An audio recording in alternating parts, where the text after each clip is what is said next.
NBA Commissioner Adam Silver and Kyrie Irving met this morning, and both sides had a productive conversation and an understanding, paving the way for the Nets star, who's suspended right now, to work through to a potential path forward. But, Lo, I need to know how you feel about this situation. Man, this is a very loaded question because I think that a part of me genuinely believes they low key dragging it. Like the things that they're asking for is a lot. However, I do think sitting down with the commissioner is necessary, especially because he is still trying to reinstate himself into the league, which I think a lot of people. I think that's going like under the radar right now. That Kyrie like legitimately got suspended without like a clear understanding of how long the suspension was going to be. It just said at bare minimum 5 games. So I think it wasn't necessary for him to sit down with the commissioner, have a constructive conversation so they can move forward in the right direction. But bro, some of the other stuff that they making him do is pretty extensive. It's pretty extensive. I think that they dragging it, and I also think they're just trying to make I think they're trying to make him an example, which to an extent I can understand, but also it's like if we being honest with us, I don't think that Kyrie meant any ill will with the post that he was trying to that he was making. It was definitely ignorant, but I don't think he was like trying to be purposely like demeaning to a set group of people though.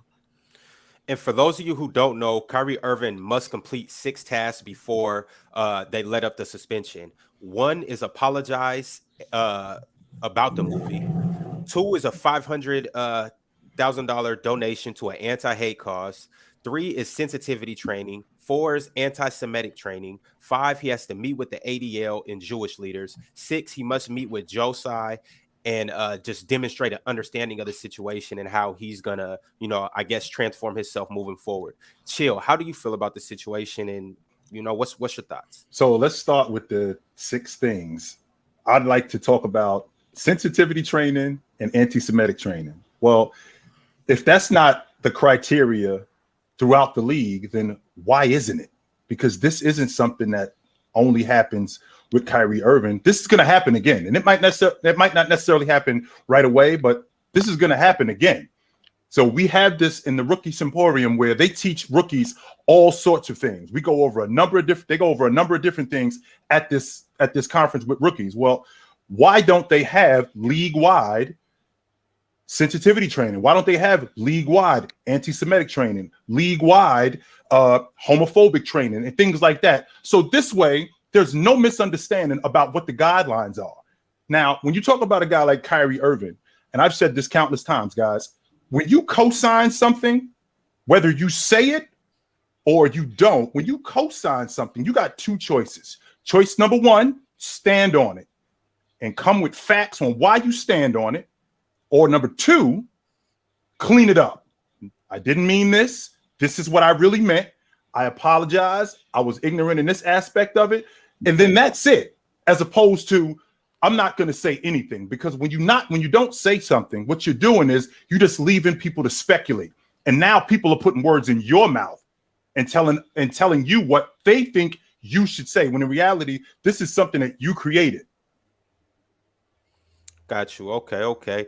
Dub, how do you feel about that? And do you agree with both of their points, or are you on the other side of the fence? I I hate how childish the owner is probably being with Kyrie Irving. I think it's easy to understand where Kyrie Irving was coming from. He did not come from a place of hate or a place of harm. All he was doing was trying to educate people on what he felt as if was lost in the history books. And I think that anybody who tries to make a reach for something as if he tried to preach hate or anti-Semitism is just wrong and just being ignorant to what he was really trying to demonstrate. The Nets ownership really doesn't have a good relationship with Kyrie Irving, so I believe that this is more of a this is my chance to stomp on you when you're down. This is my chance to make a big deal out of something just because of what you did in the past to me. And I think it's very childish from the owner. I don't think he needs to do. I think Kyrie Irving understands the consequences of what he did, which is why he removed the post. And no, it's just really childish for me from the Nets. I hate all of it. It's terrible, bro. Kyrie Irving did not come from a place of hate. He does not hate people in general. In general, I mean, he donates all the time to charities. He goes out in the community to help people. He is not a hateful person or something that is trying to demonstrate this type of behavior. Maybe he did not, maybe he did a bad job in not recognizing all of the facts that was in the documentary and in the book. I can understand that. And why come they're not getting more hate? Why come Amazon isn't getting more hate? Why come Shaq and him allowing that in his theaters getting more hate? The issue is that this is Kyrie Irving, and with Kyrie Irving is going to be more attention to this because of him and what he did.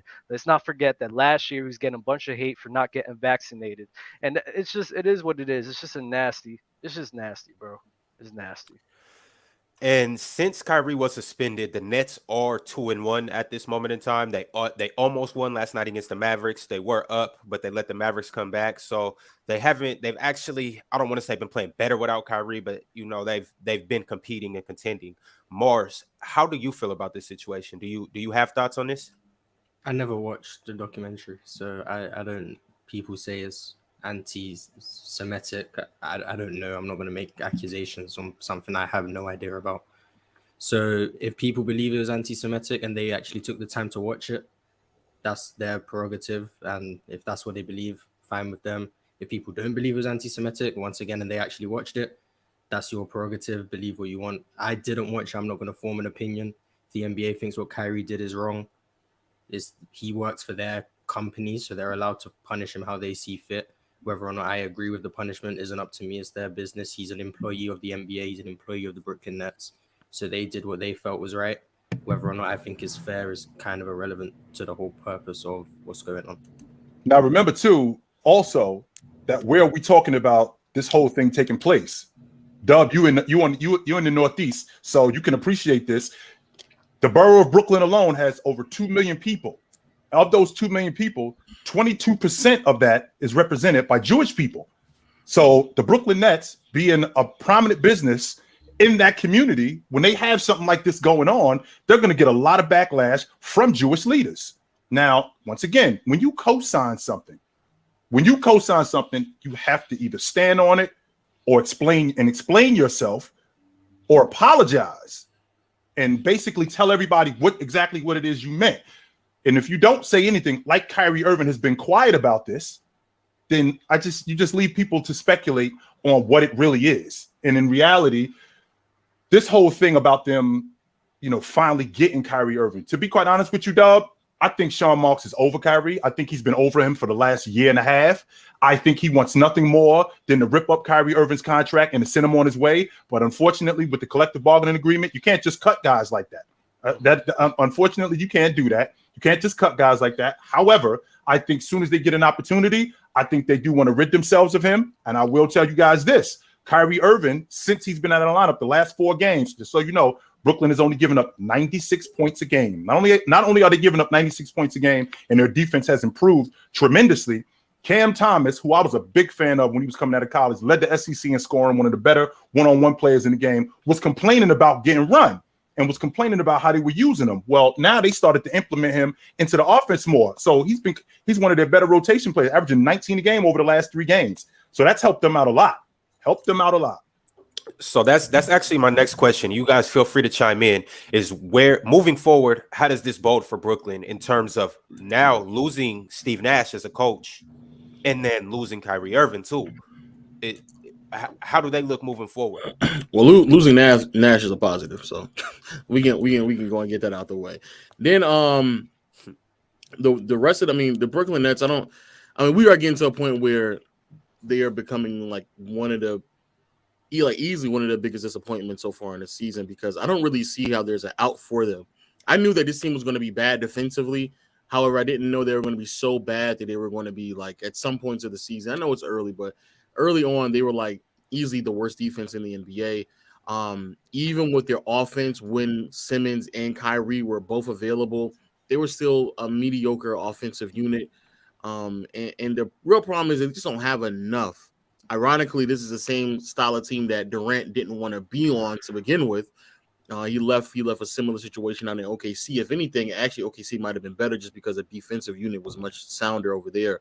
But long story short, better team too. The OKC team was a better team too. A better team. But he claimed that he didn't want to be on a team where it was just him and another star. And if you took you took Russ off the team, then it's a bunch of other questionable players and playing with somebody like Robertson, who's not a 3-point shooter. So the defense just doesn't paid him any attention. Same thing basically was Ben Simmons and at time Nick Claxton as well. So he's finding himself in like a very similar situation, ironically.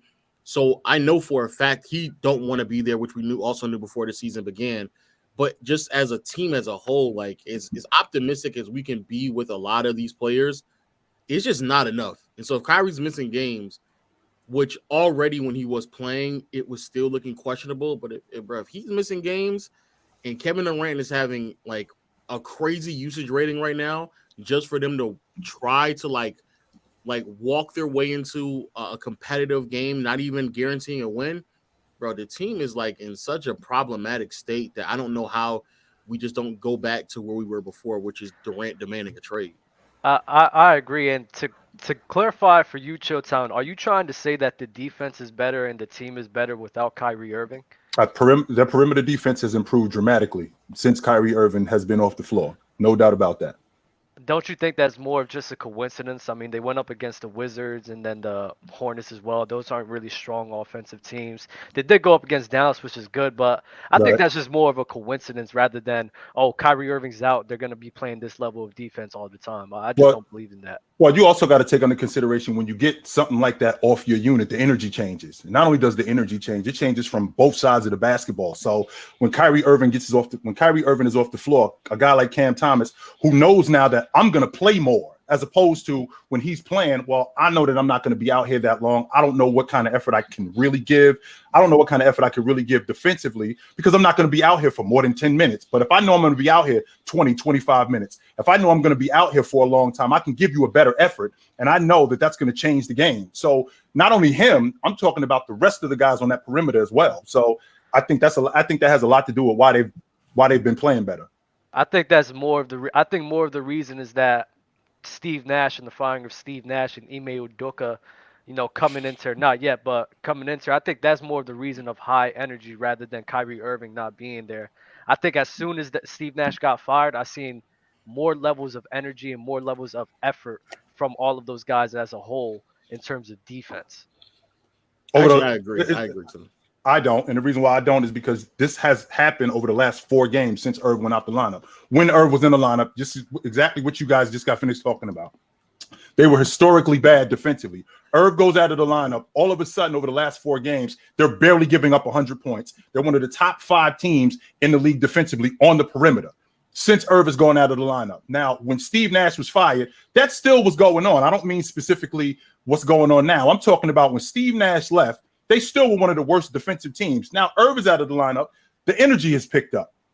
The level of play has picked up. All of these things have picked up. Now, I've always felt like Irv was problematic, and I can't put a price tag on a guy who knows that he's going to play. And I can't put a price tag on his effort. So when I get guys who know for a fact I'm going to play more, I'm going to get more shots, I'm going to be more involved in the offense, I'm going to be more involved defensively, that's going to raise my level of effort. And that's across the board with a lot of perimeter guys. So with Irv out of the lineup, that means that those minutes that Irv had, that's going to get redistributed to everybody. When did Steve Nash get fired again? Was it after that the second Pacers game or before? I want to say it was the same time. In fact, when Steve Nash got fired after they beat Indiana, and then Irv ended up getting suspended. That same. So that Bulls game was the first game without Nash, right? Right. And that Bulls game, Kyrie played bad. Kyrie played bad offensively, but the defense did look better in that game. They only allowed 108 points. They're actually playing well defensively. The fourth quarter they just let up, and then the fourth quarter they just mounted a comeback. So that's why I'm saying, like, if that evidence right there was showing me Steve Nash left, the energy of the defense improved exactly after that game, I'm crediting that more towards Steve Nash being fired rather than Kyrie Irving. Let me be clear. I'm not agreeing with that. I'm agreeing with the fact that they've been playing mediocre offensive teams. Like I can't jump to a conclusion. The Hornets are a bad offensive unit. Washington is also mediocre, if I'm not mistaken, offensively. And then actually they're horrible offensively. And then I know Luka himself can kind of carry a team, which he kind of did, but they haven't really faced a quality offensive unit for me to gauge how well the defense is. And I think that's a better representation of who they are defensively rather than like them getting better effort or Kyrie not on the team anymore. I just think they've been playing trash offensive teams in the last 4 games. That's all. So over the next, so we talking about what's today? Today is Tuesday. So in a couple of days, they got to go see the Lakers. They got to go see the Lakers and the Clippers. So we'll have a better idea of who this team is. The Clippers and Lakers they're the 2 worst offenses. Yeah, they're the 2 worst offenses in the NBA. They got to go. They got to go out west. They got to go see the Lakers. They got to go see the Clippers. They got to go see Sacramento, and they got to go see Portland in the next 4 games. New York too. New York. Well, I think they see the Knicks on Wednesday. Right? Yeah, I think they see the Knicks on Wednesday, and then they got to go out west to see those teams. Now, to get a better, you can't when you talk about the NBA. We play who is in front of us. So with that being said, when I look at who Brooklyn has played since Kyrie Irving has gone out of the lineup, this is what's in front of us. And this is what they produced since he's gone out of the lineup. So since he's gone out of the lineup, this is what they've been doing. And that's what I'm gauging on right now. Is that going to change in a month?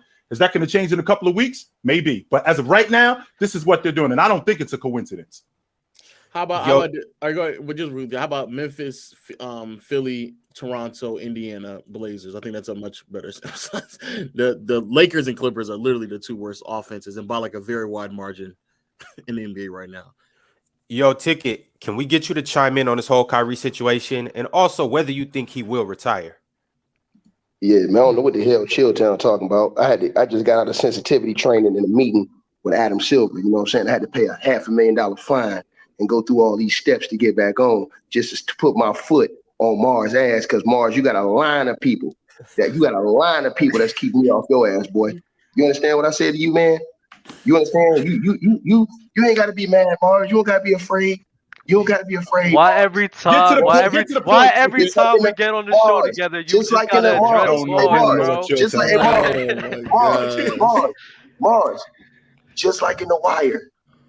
Just close your eyes and accept it, boy. Don't be scared. Don't be scared. Get to the point, Ticket. Get to the point, Ticket. Ain't nobody scared of you. Please. What? Please. Pause. Oh, you know what I'm talking about. Don't pause. Get to the point, Ticket.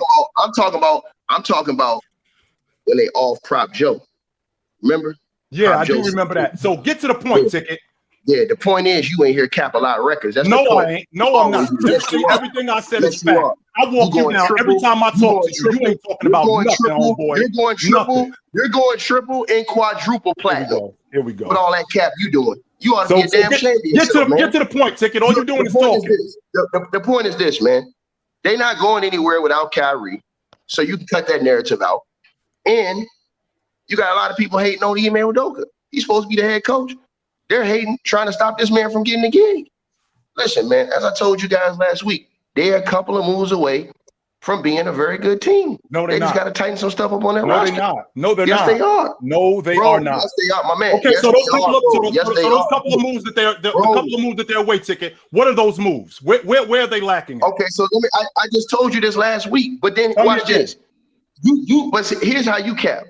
You'll sit up here and say the same thing about the Lakers. Oh, they got to make some shooting moves and they'll be right. But then you come to the Brooklyn Nets and you talking all this cap. No, I never said that. You said they got to make a couple tweaks to get some shooting on the roster. We're talking about me. If we're going to talk about me, what I said about the Lakers, if you're going to shoot the long ball, you have no shot. You have to play to your strength. Where did I say that the Lakers were going to be good at? You got to play in the mid-range, and not only play in the mid-range, that's going to expand the defense, which is going to open up one-on-one opportunities at the rim. I never said anything about them getting more shooting. Get your story straight when you talk to me, Ticket. Get your story straight. Okay, big fella. No problem, big fella. No problem. Man. Hey, look, this is crazy. I seen you on ESPN a couple weeks ago. I don't want no smoke with you, man. Here we go. You the myth. They got Richard Jefferson. They got Richard Jefferson highlighting you. You know what I'm saying? So, but anyways, though, see what y'all started. This man don't lost his damn mind, man. Let me tell y'all something, man. First of all, everything that was going on with Kyrie was bogus. You understand what I'm saying? Listen, the question is why they not going after Amazon? Why haven't they said anything about Shaq? Period. Once you look at that, you can see what they're trying to do. This isn't even about that with Kyrie. This is about Kyrie not wanting guys to go to the bubble years ago. This is about Kyrie not wanting to take the jab the other year. This is payback. That's all this is. This is payback, bro. They know they can't do this. That's why you got all the players standing up against now. Jaylen Brown don't got a whole lot of players standing up behind the scenes against this. And I don't know if y'all seen the news. Kyrie Irving's headed back to Brooklyn now. He met with Adam Silver today, and they pretty much had a productive meeting to where, you know, he's probably going to be back with the team soon. You know, they're protesting they're going to protest the suspension he got. And like I said, man, we all know what it is, man. I mean, at the end of the day, bro, the bottom line is if you're going to keep it 100, keep it 100 on all levels. They ain't want to do that, so it is what it is. The Brooklyn Nets, to answer your question, though, Chill, like I told you, they were stupid and let Dwight Howard go overseas. They could have used him for as a big man for backup minutes to play against some of the big men they got to see in the NBA. You understand? And then, like I said, they have to get another wing that can help you reduce KD's minutes because they signed a dude who's in a wheelchair by the name of TJ Warren that's unproductive. So you're playing KD too many minutes. He's having to do too much. It's going to wear him down midway through the season. He's probably going to mess around and get an injury. And then, like I said, you have no bigs inside. So that is their problem. Versus the Lakers' problem is they don't have shooting. So now all of your guys are getting LeBron, Russ, AD, and y'all gonna put some respect on my name, Low, about Russ. Y'all was running y'all mouth. Russ shooting the best on the team, damn near. He was second best on the team in 3-point shooting. He's out here killing right now. That ain't saying right much. now, but he's balling. Hold on, he's balling. Put some respect on his name because you and Marz sat up here and told me that he was out of his prime, and clearly, if he was the man on his own team, clearly, if he was the man on his own team, he'd be putting up the same triple-double he's always put up. That's facts. He's out of his prime. Hold on, bro. We're going to respect that. That's facts. If Russell Westbrook was the man on the Wizards right now, he'd be averaging a triple-double right now. The dude, look at the numbers he's putting up coming off the bench, bro. Cut it out, man. He's out of his prime. And then I told you, bro. Is he out of his prime? Is he out of his prime more than he's just on the other side of it? Is that fair? No, he's not out of his prime, bro. You can't do it. You can't do what Russ is doing and still not be in your prime, bro. Bro, he can still be a starter. No, you can't, bro. You can't, bro. Listen. Wait, Russell Westbrook. I know you said out your mouth. You said that after this season, Russell Westbrook isn't going to start another game in the league. That's what you said. I said that. So you gave up on him too. Hold on, Doug. Because let me cook you. Because you got to listen to what I say. I just need you to clarify for me. That's all I need you to do. No, listen, and not parts of what I say. I said he would be out of the league if he didn't comply and listen to what they wanted him to do right now because of the situation he's in playing with LeBron James. If you try to buck that system, look at everybody else that didn't do well. What's going on right now with Montrezl Harrell? That fool gave up damn near $100 million to go to Charlotte to go play with LeBron, and look at him now. He's an afterthought. Look at Dennis Schroeder. What? He gave up all that money. He should have took the money. He gave up all that money and bet on himself and flunked in the playoffs, and now look at him.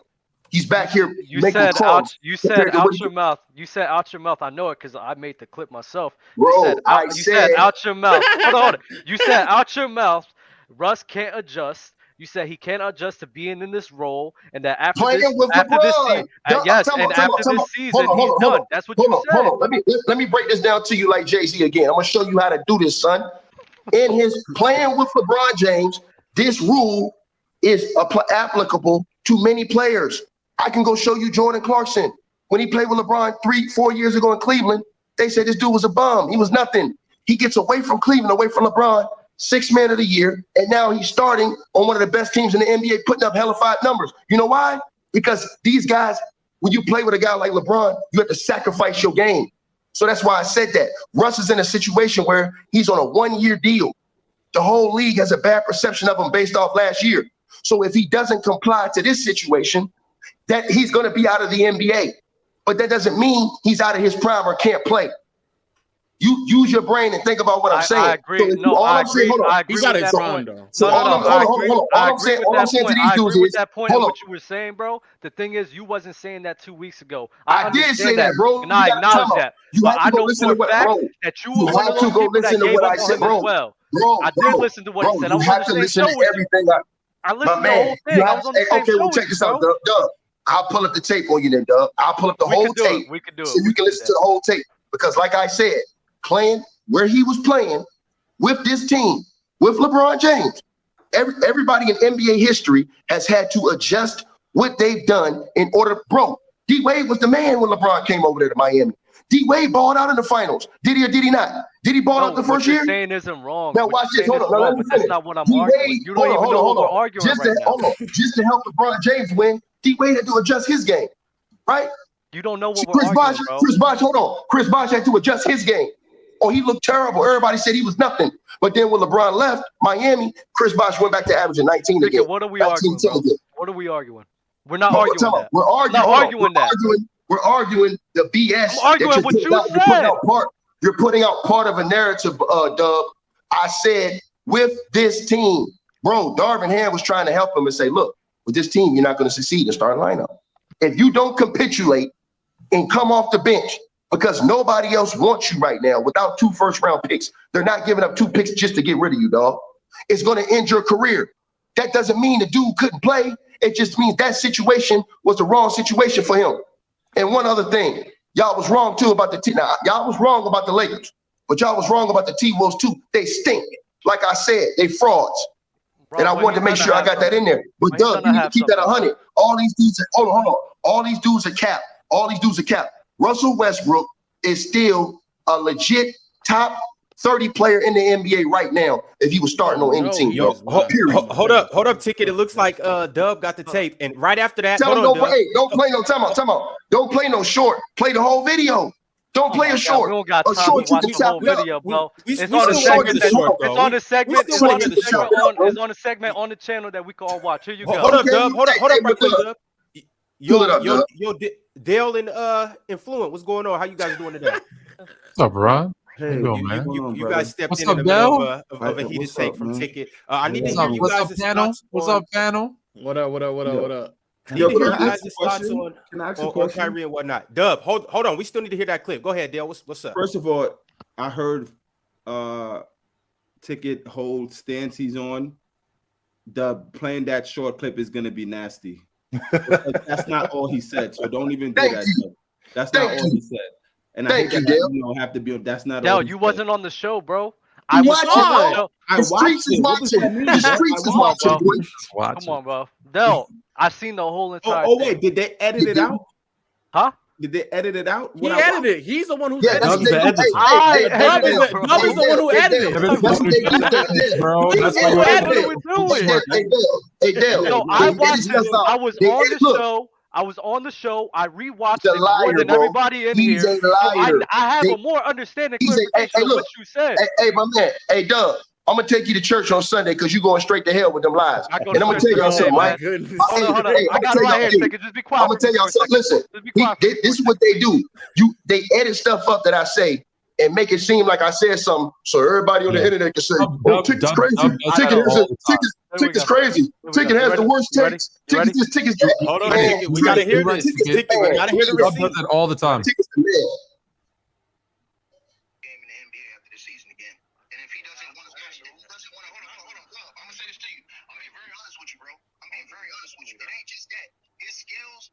Said, I have to agree with Lo. His skills have diminished, bro. And I'm gonna tell you why his skills have diminished. Because his confidence has diminished. And sometimes when you're confident, listen, it's just like being a boxer. Once you get knocked out a couple times, bro, you ain't the same fighter no more. You understand what I'm saying? Once Russ have experienced this type of criticism, and once he have experienced this type of failure, bro, Russ is not a player who can adjust his game and do other things. In this NBA, as a point guard, you have to be able to shoot the ball. So yeah, he was able to get the triple doubles and all that other stuff. Now that his game has been completely exposed while being under the bright lights, every other team not only is going to watch how he's handling the situation, which is poorly, but they're going to look that he can't make adjustments. He can't change his game. So yeah, put your head on the spike, bro. You just got headshotted. You just headshotted yourself. You just headshotted yourself, bro. Duh. That's right. I said that under the pretenses that he's playing with LeBron James. Now, hold on. And he can't make the adjustments. Hold on, And under the pretenses that at that time I said that he was unwilling to comply. He was faking injuries. He was faking injuries. He was unwilling to comply. He was making himself look like a damn fool. Now what he's done is that he's accepted the role and he showed you, okay, when LeBron's not playing, or when I'm playing in a different lineup than LeBron James, but mainly, I can still do these things. So that doesn't mean he still can't play at an all-star level. I told you, when your confidence is shot, Dale can tell you because he played basketball. Dale, if your confidence shot, you can go through a 6, 7, 8 game streak. Just so you know, I played basketball. Hold on, Doug. Right. I'm talking to somebody who played the game. I played the game too. I played the game at a high level too. I did too. I'm talking to somebody who played the game. So Dale, you can vouch. Hold on, Dale. You can vouch for this. If you're going through a 6, Dale, if you're going through a 6 or 7 game stretch where you ain't hitting shots, the crowd is on you, bro, you can lose your confidence. Ticket. Dub knows. Let me ask Dub a question. Can Duncan Robinson still shoot, Dub? Oh my God, Dale, you're missing the point. Cook this fool, Dale. Dale, you're missing the point. No, what we it was based on confidence and it was based on the situation. Ticket. Russ is by far out of his prime, though. Yes, he is. No. He's not out of his prime. No. Hold on. Time out. He's not out of his prime with the ability to still do what he can do, bro. Listen, he's towards the end of his prime. He's towards the end of his prime. I don't know the argument, bro. But KD is also out of his prime. No. Hold on. No. I'm thinking KD's at the end of his prime. You don't put up the numbers KD put up with the efficiency and still able to. KD still carried that team. But so, you see, putting up numbers is different than like LeBron. No, I'm saying, but he still carried the team. I'm saying, prime numbers. Hold on. Dale, KD still carried that team for the most part. I know that. You're not understanding. So time out. So that's what I'm saying. He's still in his prime. To me, KD's at the end of his prime. Same thing with Russ.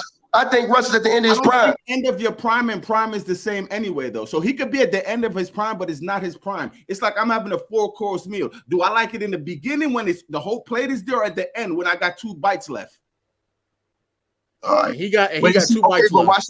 Watch this. He's made the adjustment. He's shooting 35% from the 3. No, I understand. Yeah, we agree with the adjustment because that's what everybody was saying. Yeah, he needed to make the adjustment to come off the right. bench. And all I'm saying is, doing that. All I'm saying is that at that time where I told Dub that it was the truth. Oh no, yeah, for sure. He was acting a fool. If Russ would have kept going down that path, he'd have been out the NBA next year, bro. You talked about Chill. You talked about Low. Oh, you wrote him off. I was right, and I was right about this. I was right about that. When you were one of those people to write him off as well. I did not write him off. I said with LeBron James, with the Lakers, bro. Let me say this again. When you play with LeBron James, LeBron James is one of the unique players in the game. LeBron James is one of the unique players in the game. Bro, LeBron James is one of the unique players in the game. You got to be a special cat to ball with LeBron, bro. You got to be a Kyrie. You got to be a D-Wade. You got to be somebody at that level. That energy wasn't there 2 weeks ago, bro. No, what I'm saying, all I'm saying to you, hold on, bro. Bro, Dale, stop being an asshole. All I'm saying to you is this, dog. All I'm saying is this, bro. All I'm saying is that under them circumstances, if Russell Westbrook would not have accepted what the Lakers wanted him to do, based off the perception of what happened last year, he would have been done because every team would have seen him as a headache, as a dude that wasn't worth the time, wasn't worth the effort, and a dude that was unwilling to adjust in certain situations, bro. Carmelo Anthony went 15 straight years of averaging 20. He goes to the OKC Thunder, and all of a sudden they say, come off the bench. Come on, man. You know what that does? Cut it out. Bro. All right, yo, Dale. I know the Brooklyn Nets are your team. You actually had them going to the championship this year. What does this Kyrie situation mean for that and their chances of success? He still does. He still do got him going to the championship. Without Kyrie? Unless Kyrie says he's retiring and he's not coming back, I'm still a fan of the Brooklyn Nets and the players they have over there when healthy. If KD is there, the Nets are going to the championship, right? No, KD can't take that team to the chip alone. Not at all. KD and Kyrie. Oh, as long as KD and Kyrie are there. Yeah. I've never said he could win alone, ever. He can't win alone. No one can. Yeah, of course. Can we get your thoughts on this situation, though, and how you feel about it? I think it's the nastiest piece of trying to scorn someone based on their past things. Like, it's like, all right, Kyrie, this is your get back from the Brooklyn Nets, maybe from the NBA, maybe from even LeBron James. This is the nastiest piece of poking I've ever seen in the basketball realm. I've been tweeting about it. I've been trying to like really research and look back to everything Kyrie said, other than after he posted the thing on Twitter. And I need someone to send me. I don't want to be insensitive to people's belief, but I need someone to send me where Kyrie said he supported the negative aspect of that film. Like, I need to see that. Go ahead, Tom. Go ahead, Tom. You got it. No. Listen, I'm with Dell in the sense that we've created this culture where Kyrie, and these things don't get publicized. Kyrie does a lot of really good things for the community and people and charities. And he sent a link about, did he handle it well? No, I think he gets defensive. But Kyrie basically said, hey, I'm trying to find out who I am, where I came from. Right. And this movie gives some insight into, because there are a lot of people who believe the original Jews were black. Right. And he's trying to find out who he was. He puts out a link to this thing, and all of a sudden we immediately make him the guy who, well, he believes all this stuff there's anti-Semitic things in this movie, so he must believe that they're all true because he sent the link. Well, no one thinks that Jeff Bezos is anti-Semitic, but he owns Amazon and that thing's available on Amazon. No one put that 2 and 2 together. But so I think, listen, I don't agree with anything in the movie. I haven't seen the movie, so I'm not saying anything about that. All I'm saying is him posting a link to a movie, we can't ostracize him for that just like that. I think there's a bigger picture. I think there is more going on. So I kind of agree with Dell. I think there's more going on here. Okay, absolutely. We've talked about Kyrie for long enough, so we're going to continue to move on. We'll definitely monitor this situation closely, and we'll probably be tapping back in next week with the results of what happens. I'm going to go ahead and dive into these super chats. Appreciate everybody for donating and watching the show. If you are watching, make sure to hit that like button. It's free to do so. My man Loaded with the super chat. He said, Marz, considering how you value rim protection, at their best, who's a better defender, Bron or MJ? Bron peaked higher. MJ sustained it for longer, in my opinion. Well, So who's the better defender? At their peak, LeBron. For their career, MJ, in my opinion. James had a higher. Look at that. I don't understand those. Basically, what it sounds like he's saying, Dale, is at his peak. For 2 years, he was better than Bron. That was it. That's what it sounds like he's saying. He's better, but then the rest. But Jordan was better than him. If you ask me for their career, who was a better defender, Michael Jordan. If you No, ask me rim who protector. at their absolute apex, LeBron James, in my opinion. I don't know how that works. I'm not even gonna. Hell, you know If you how put, that if, works. okay, No, I'll- I don't. No, I you don't. The give best me, version you give me of the best LeBron. defensive season of Michael Jordan versus the best defensive season of LeBron James. I think LeBron James's best defensive season was better. Throughout their whole career, their whole defensive value, I think MJ was a better defender for longer. Why you just say Mike then? And what are you Because basing him? He asked the best. They asked me who was at their best. At who was their a better best. defender. Yeah, that's what he So asked. that's why I said At their best, which is fair. At Sure. their peak, I think it's LeBron throughout their whole Well, career. what happened to I Ron? think MJ was a better defender. He's just gone, right? Ron- He's gonna start the party and then leave. Ron start the party and just leave us here. Ron just start the party and I thought it was a bad take from Marz, so I had to remove myself. Otherwise, I was going to take the How whole was set that a off. bad? Oh my goodness! hey Ron, could you put the question up again so I make sure I understand it? Because it sounded to me Well, because I saw he rim didn't Marz didn't protection. answer the question. Marz didn't answer the question. Did I not? No, because the question was about rim protection. It's That's- based on how I value rim protection. Oh, I would okay. say rim Oh, protection okay, is So more based on how valuable. you value rim protection Yes. at their peak, who was better, Jordan or James? That's the question. Yeah, and and at their- defensively, I think Bron I peaked. think LeBron Bron was a rim protector. He's, know yo, he he's was a- a rim He protector. added more value. No, he to just- rim he said Marz protection. based on the fact- Hold The on. question was, Marz, based on. on your rim protection that you like rim protection, I guess. Right. How do you compare these two at their peak? Right? Is that what the question was? Yeah. Dale, who enhanced the chase down block? What are you talking about? Rim Kobe protection? Bryant. No. That would be LeBron James. Come on, Dale. Don't do that. I'm a Kobe fan. I wouldn't even say that. Come on, Dale. Chase down block before. No, you act like Jordan didn't. Once again, who enhanced the chase down block? That's what I'm saying. Enhanced. That means upgraded it. Yeah, come on. That's my point. Yeah, I don't know. Jordan's two-handed chase down block on Ron Mercer That's at 40 years the old. greatest Pretty block damn I've ever seen in enhanced my to me. life. Seemed That's the pretty greatest damn block enhanced I've to ever me. seen in my life versus Ron Mercer. That's the greatest block I've ever seen. Right. That's that one instance. But we're talking about a dude who you constantly saw James smacking it into the third row, smacking it into the second row. I don't think Kobe gets enough credit, but if you want to say who made it more popular, I'll say LeBron James. Popular? I'm not going to say. No, I'm giving him popular. No, I'm not going to say popular. No, I'm not. Whoa. Some idiot in the chat said Jordan not blocking splitter and dunking like that. Did you not see what he did to Patrick Ewing? Come on, man. Go watch him film. Yeah, get out of here. Do yourself a favor. He said splitter and dunking like this. Like, get out of here, bro. That was kind of crazy. You should have said like moving on. Somebody. Moving on to the next super chat. Number 9, he's so official. Says shout out Dub in Trenton, New Jersey, and shout out Player's Choice. Jersey in the house. Yes, sir. Jersey in the house. Vibes. Hit 44 chimed in. He said, "Did Ant Edwards have to meet with the gay leaders?" I think we know what gay leader is. Oh, he did not. So, I don't know. No, he did not. No, he did not. No, he did not. No, he did not. I think he means with the leaders of the LGBTQ plus. Yeah, but yeah, that's what same thing. I didn't even know they had leaders of that. Yes, they can do. Can I ask you something real quick? Yeah, I didn't know. Joe, can I ask you something real quick, Joe? You said before, I remember we argued about blocks and leading in blocks, then you're better. Michael Jordan was a guy who there was a few seasons where he did average more blocks than LeBron James. So why isn't he close to a rim protector, if not a better rim protector than LeBron? I didn't say that he wasn't close to the same rim protector as James.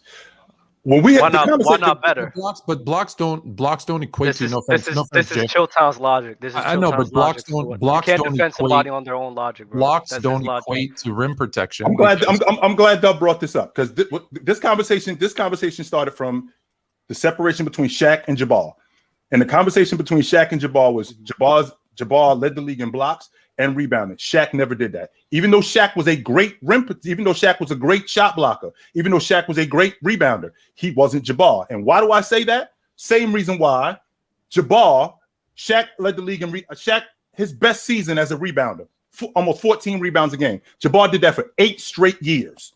8 straight years Jabbar did that. So when I think about Michael Jordan leading the league or averaging more block shots than LeBron James, he's just as good. That doesn't mean that James is not better than him. That doesn't mean he's not better than James, because it's not like neither of them led the league in block shots. So that's a bad comparison. Wait, why not better? Because you said out your mouth, if I grab more rebounds than you, then I'm automatically a better rebounder than you. So why can't I just say if a guy who blocks or average more blocks than you, he's automatically a better rim protector than him? Well, Jordan averaged more blocks than LeBron, so he is better than blocking shots. But blocking shots does not equal rim protection because you can block shots on the perimeter. So you can't just take that one statistic and say he's a better rim protector. So Chilltown, who's better at blocking shots? Who's better at blocking shots? Don't worry about Ron. We don't need L host. Let's get back to Dub. I'm sorry. Let's get back to Dub. So who's better at blocking shots? Who's better at blocking shots? LeBron James. Why? If Michael Jordan averaged more, the production speaks for itself. That's your logic you go off of. I did go off of that. When I think about LeBron James as a rim protector, right? This is what you're doing. You're giving me two different things. You're giving me rim protection and you're giving me shot blocking. I just said shot blocking to clarify the rim protection. That's all. None of these dudes led the league in shot blocking. None of them. Oh, but so you have to lead the league in order to do. Okay. There's your separator. That's your separator right there. The fact that I did that and you didn't do that. That's the separator right there. Now, what you're trying to do is you're trying to change the conversation into two different things. Nah, go do that with somebody else, my man. I'm a little bit smarter than that. No. Fluent was changing it, so I adjusted it to more of a debatable point in shot blocking. So I said, forget the rim protecting, just shot blocking. But okay. Yeah, shot blocking. Chill is wrong. He's wrong. All right. Next. Oh, you chiming in, Lo? No. I'm not. Not in this comp. No. Next super chat from Open Playbook. He said, Dub, I just watched Gridiron and thank you for the D. Henry take. Big Titans fan here. And there isn't a running back that has had a bigger offensive load than him in the past 3 seasons. Not even close. Shout out all of our faithful Gridiron watchers Monday and Wednesday at 9 Eastern time. 6 Pacific time. If Dub had a good take, I'll salute you, Dub, brother. If you had a good take, man, that's good. Yeah, I won't salute you. I haven't seen one from you yet. You blind, bro. Shots fired. You're deaf. He's heard him. What happened to Dev? Devon Williams tapped in. He said, "Who's better, Maxey or Halliburton?" I got Tyrese. Tyrese, boy. Tyrese. Yeah, Tyrese. Everybody but Chill got Halliburton. Tyrese. I know No, he I got Maxey. I got Tyrese. I got Tyrese. too. I got roasted because I wanted to let James Harden walk. I wanted to give Tyrese the ball. I got Tyrese Tyrese. been looking bad. Look, Tyrese been looking good without Harden right now. He didn't, Tyrese looking nice. he didn't shoot the basketball great last night, but I wanted to give him the ball. I wanted to give him the ball because I looked at the situation he was in with Doc Rivers, point guard, Sam Cassell, assistant coach, point guard. So he was at point guard university. So it seemed to me that there wouldn't be any downside to this with giving him the ball. He would just get better. I just didn't want to get a ball to James. I wanted to get a ball to Tyrese Maxey. Tyrese has been looking nice though. Tyrese is nice. I like him a lot. I like Tyrese, yeah. The BMG show chimed in. He said, "Low-key was missing Ticket when y'all did the draft. You guys don't worry. We'll do another draft here very soon, and Ticket will be here." And Ticket did put in his vote. He said my team was the best, just for the record. Next. Y'all hated on my team last week, man. No cap. That was a whack 5, yo. That was a whack 5, Lo. That was a whack 5, Lo. Why was it whack? Because Dr. J? Wow, you're hating on the old people. I love Doc. Come on, man. You know I love Doc. Hating on the you know I love Doc. Man. Come on. That 5 was kind of whack, though, Lo. Wait, Shaq, you hating on Shaq? Why you hate on the old players? Why you hating on old players? What's up with you? Why you hate on the old players, Jay? You hating on Kevin McHale? Oh, my goodness, man. You hating on old players right I'm now? not hating on old players. Knock it Man, off. that's crazy. The BMG show chimed in one more time. He said, "Would KD being 15th all time be a hot take?" No, because Low last week, he basically changed my logic, and I had to reevaluate because I had KD at 16 and I had Doc at 15. So you put Doc down again? I had KD at 6. I had KD at 16, and I had Doc at I had Moses at 15. I had Moses at 15. I had KD Doc at 16, and I had and Low changed my logic up. So, but I don't think KD is a top 15 player. You see that, Chad? No, I don't. You see that, Chad? I do not. I changed his logic up. Chad. I do not. Is Kobe still 11 for you? Yes. Oh, him. I was saying, not me. No, not me. Why is we'll get on that. We'll get on. You want to do it right now? You want to do it? I'm like, you know what? I think Larry Bird could come out of there real quick. Not low. What you call it? Dub got the boxing gloves on. I got them on too. Come on with it, homeboy. Come on with it. We got the boxing gloves on. I want to do it. I'm so down with this. Let's do it. We got time. I got time today. We got to do that on a future occasion. Yes, I do. Listen, Dub, you're not going to change his mind. He's still upset that Kobe housed him one-on-one. No, that's not the problem. Is that what happened? That's what it is. This is James Harden. This is like James Harden with LeBron. Wow. Oh, did James Harden house you too, LeBron? Uh-oh. I didn't know that story. It was on a boat, and it was I thought you knew this story. I thought you knew this story, but Tone, of course, he's gonna bring it up because Tone is the comic relief of the group. That's who Tone is. So I didn't know that you didn't know this, Dub. And this has really nothing to do with how I feel. So in 1997, I had just gotten out of college. I was a year out of college. I'm living in Los Angeles. I'm at UCLA. You know, at Rico Hines where they play. Well, I was there, and we were running in the summer, so it's an empty gym. I'm the only one in the gym, and myself and Derek Fisher are on one end. Kobe shows up. All right, in the process of Kobe showing up, I step to him. Yo, my man, you want to do some drills? Well, we get to working out. One thing leads to another. He starts feeling what we're doing, and he says to me, "Yo, you want to play one-on-one? Let's do it. Let's play one-on-one." So we go at it. Now, remember, I just got out of college. This is a 19-year-old kid. I just got out of college. I ain't tripping on this dude at all. We go at it, and he ends up beating me 11-9. But we go at it, right? It was almost like he was feeling me out, and I didn't realize it because the next game that we played, he beat me 11-0. I didn't score 1 point. The next game, and I didn't really see it because I'm thinking to myself, yo, this dude just got out of school. And he just got out of high school. I'm not getting housed by a high school kid. That's not happening, right? But when I tell you, Dub, that it wasn't really different. He didn't really do much different, but it was almost like he figured me out. Everything that I was trying to do, he was there. Everything that I was high school. That was no regular high school kid. Everything that I was trying to get off, he was right there. And then I couldn't slow him down from scoring. I'm thinking, damn, this dude nice, super nice. So that was the story. Now, of course, Tone, being the comic relief that he is, he'll tell you that, yo, the reason why I don't like agree. the dude because he beat me one-on-one. That's why he's not the 11. case. That's Yeah, why you he's should- 11. I I mean, agree. I told you. 11. 11. 11. 11-0. 11-0.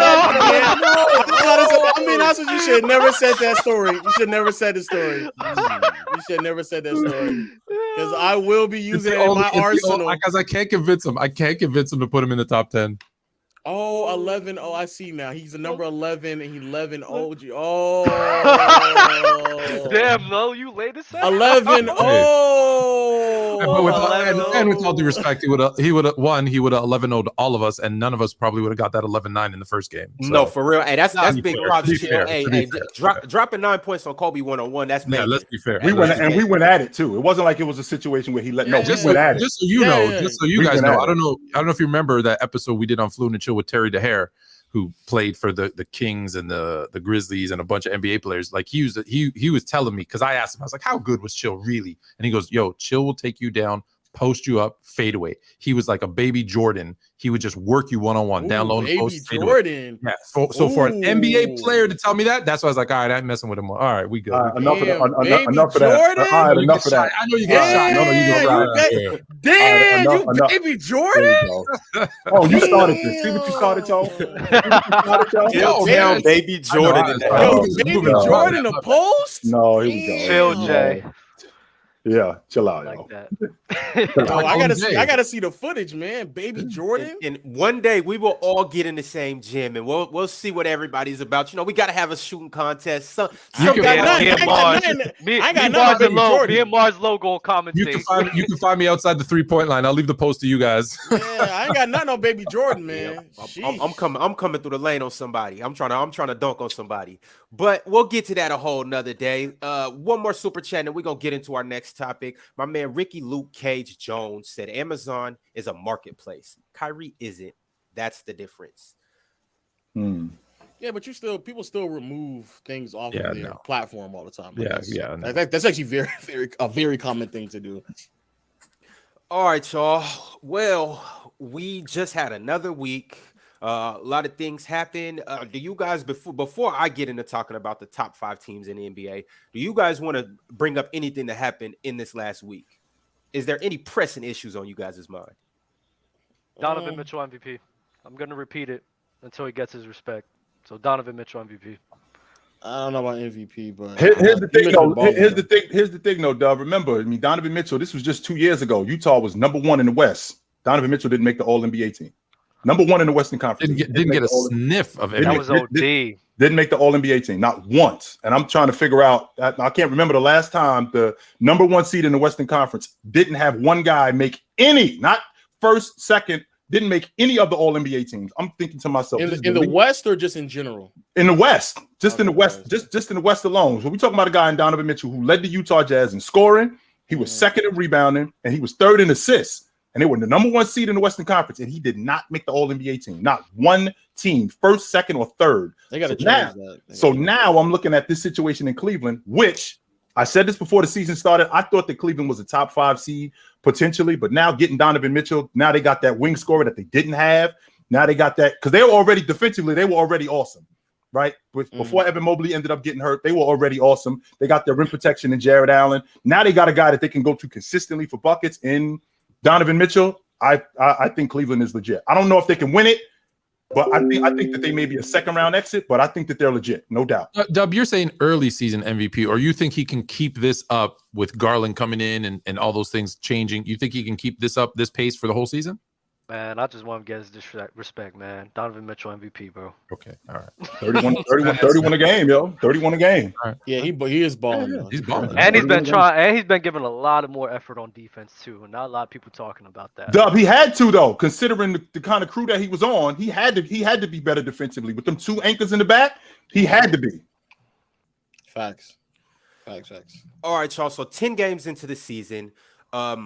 And we're starting to kind of see how things are panning out. Obviously, we still have a long way to go, but we can make some early predictions and whatnot. So we're going to play a little game called Contenders and Pretenders. You guys know how this goes. Now, I'm going to give you the top 10 records in the league right now, and you guys let me know if, well, this team is heading in that direction and they're a contender, or if this is just a fluke so far. First team is the Milwaukee Bucks. Contender. At 9-1. Contender. Dub. Contender. Marz.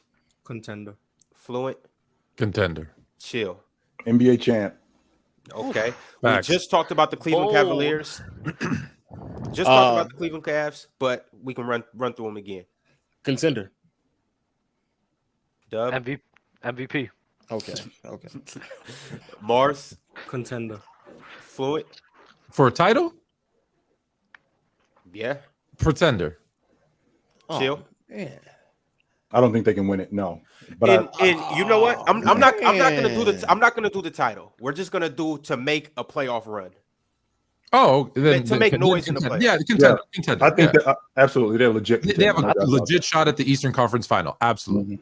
Okay, and the Cavs have the second best record in the league right now at 8-2. This next team, nobody expected them to be here. Chill. Don't get sucked in, Marz. Don't get sucked in, I'm Marz. trying not to. They're Don't get convincing sucked me. in, They're Marz. convincing They're me. convincing me too. They're I'm not gonna lie. They They're amazing. starting to convince me. They're starting to convince me. We have the Utah Jazz at 9-3 right now. Low, contender or pretender? Pretenders. Man, I don't give a fuck. Oh, marketing, bro. Give me contenders, bro. They look wild. Marz? They're doing a. I don't want to. Okay, they're pretenders, obviously, but ever so slightly, I'm starting to believe maybe they're not tanking, and that's progress for me because I thought they were trying to win 5 games, so maybe they might try and make the playoffs. So that's them contending for the playoffs. Well, here's the thing, though, and I know Victor weighs heavily on every GM's mind, but it's like, okay, so I get this group of guys, and I'm not expecting anything from them, but all of a sudden you're watching them like, maybe these dudes can play a little bit. They start winning games. Do you change your mind? Like, well, maybe I'm gonna just let them rock, and we gonna see how much we can win.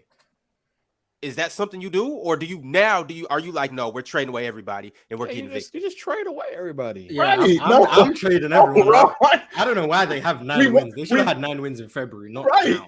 We want these guys to win because that's raising their value. Exactly. When it's time to They're move raising these it- guys. exactly. So when it's time to move off of Clarkson, when it's time to move off of Mike Conley, when it's time to move off of all of these guys, they're going to be able. Danny Ainge is going to stockpile a bunch of draft picks and all of this other good stuff. Ron, this was not the plan. Facts. The plan was not to be the 2nd or the 3rd seed in the Western Conference. No, the plan was to be at the bottom of the league. Danny Ainge was looking at this group. There's a reason why he traded Donovan Mitchell. There's a reason why he traded Rudy. There's a reason why he traded Royce O'Neal. The way this group looks, we're not going to win. So we have to start entirely over. And that includes the rest of you dudes.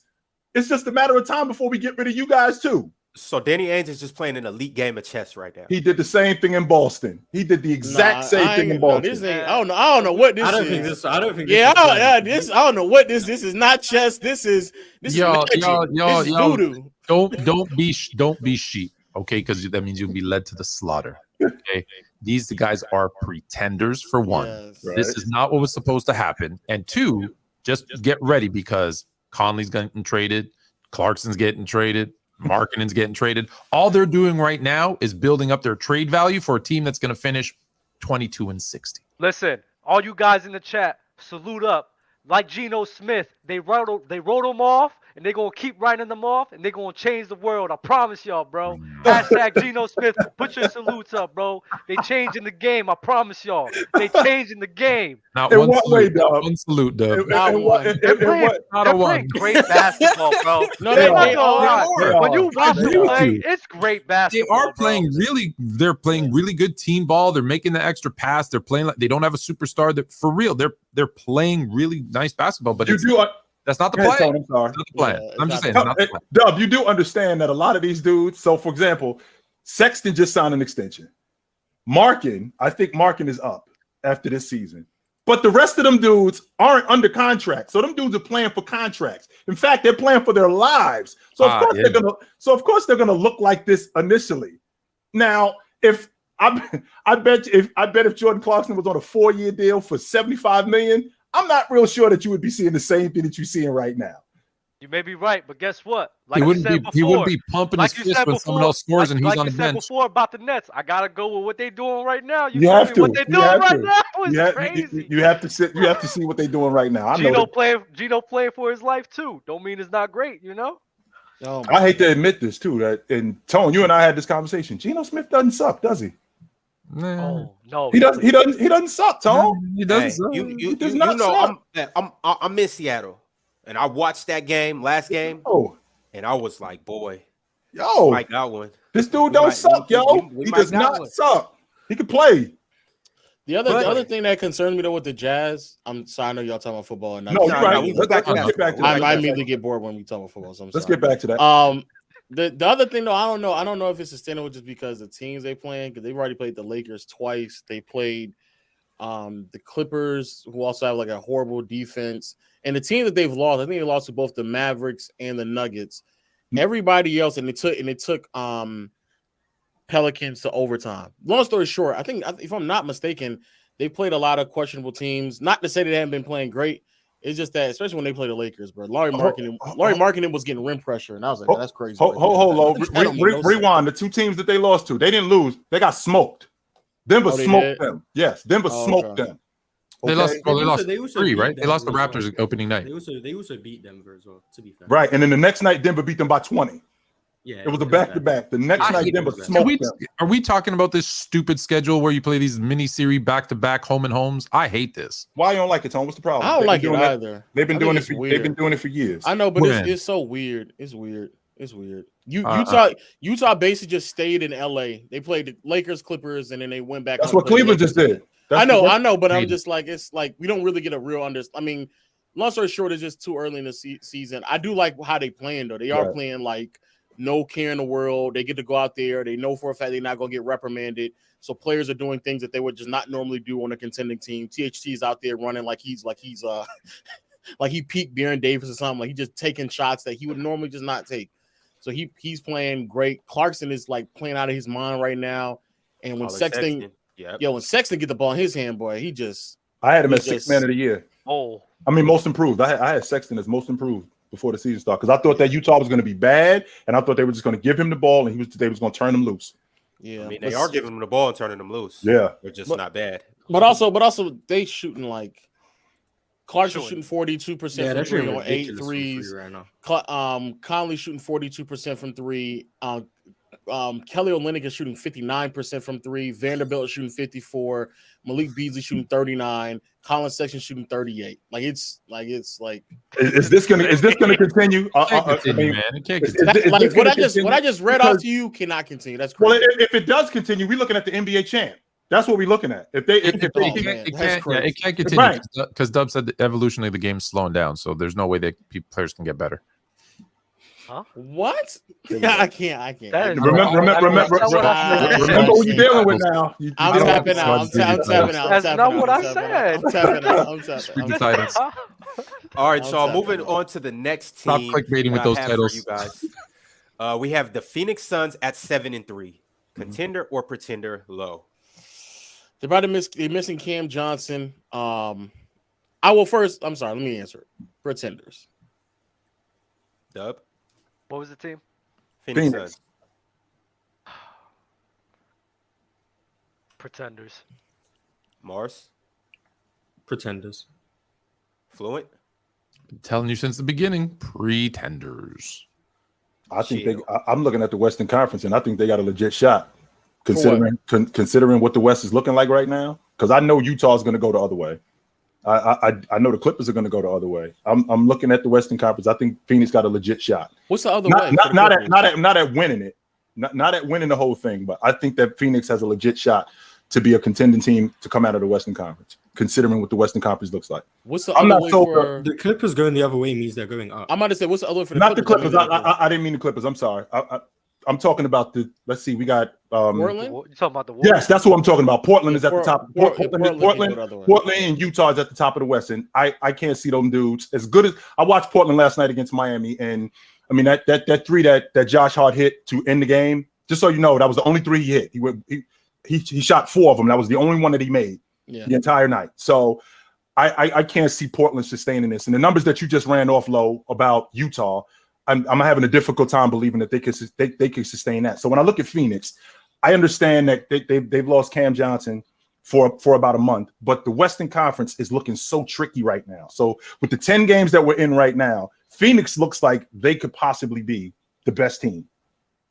But And they look like the second best team last season, but they still lost to the Dallas Mavericks. And that's what worries me about the Suns. I think they're great in the regular season, but Right. now it's time to just see how that's going to transfer in the playoffs. Because I didn't think they was going to lose to the Mavericks at all.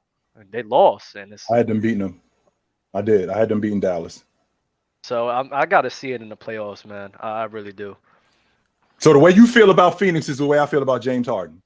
100%. Why do Okay. man, you bring up James Harden with the quickness. That's The reason crazy. why. Hey, Lo, you know me. I just go off the evidence. This is Bron what I've Mason. seen. Jeez.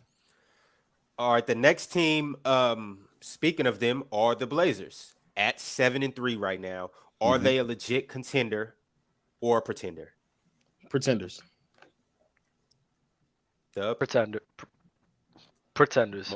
Yeah. Marz. They're pretenders, but I just want to say Shaden Sharp is like by far my favorite. Yes. Like, Yes. Yes. His ceiling is through the roof in my I was opinion. going to bring him up. I just wanted to give Shaden Sharp some love. Yeah, super freak athlete. Fluent.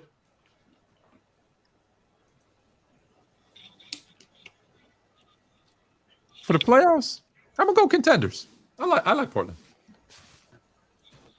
Pretenders for me. I look at that Portland Trailblazer team. Dame is starting to break down. I don't know why. I mean, he's really not that old. He's only 32 years old, but he's starting to break down. Is he going to be able to hold up the entire season? And Shaden Sharp is one of the bright spots on their team. I dig Anthony Simons. He kind of looks to me like maybe a younger version of CJ, except he's a better athlete. But I don't know if they could continue with the scoring that they have. I mean, do you have a legit shot with Grant as your third best player? I'm not really feeling that at all. Grant's not bad. Keep in mind, he averaged 22 last year. Right. That is correct. But I mean, we're talking about moving forward in the Western Conference. So, and is Grant their second? Is he their third or he's their second? He's their It third. depends. It depends how you feel about Simons. I think Simons is their second guy. Yeah, Simons is their second definitively. So wait, you don't think? Are you saying? Yeah, I think so. They lean on Anthony Simons as Dame's not there.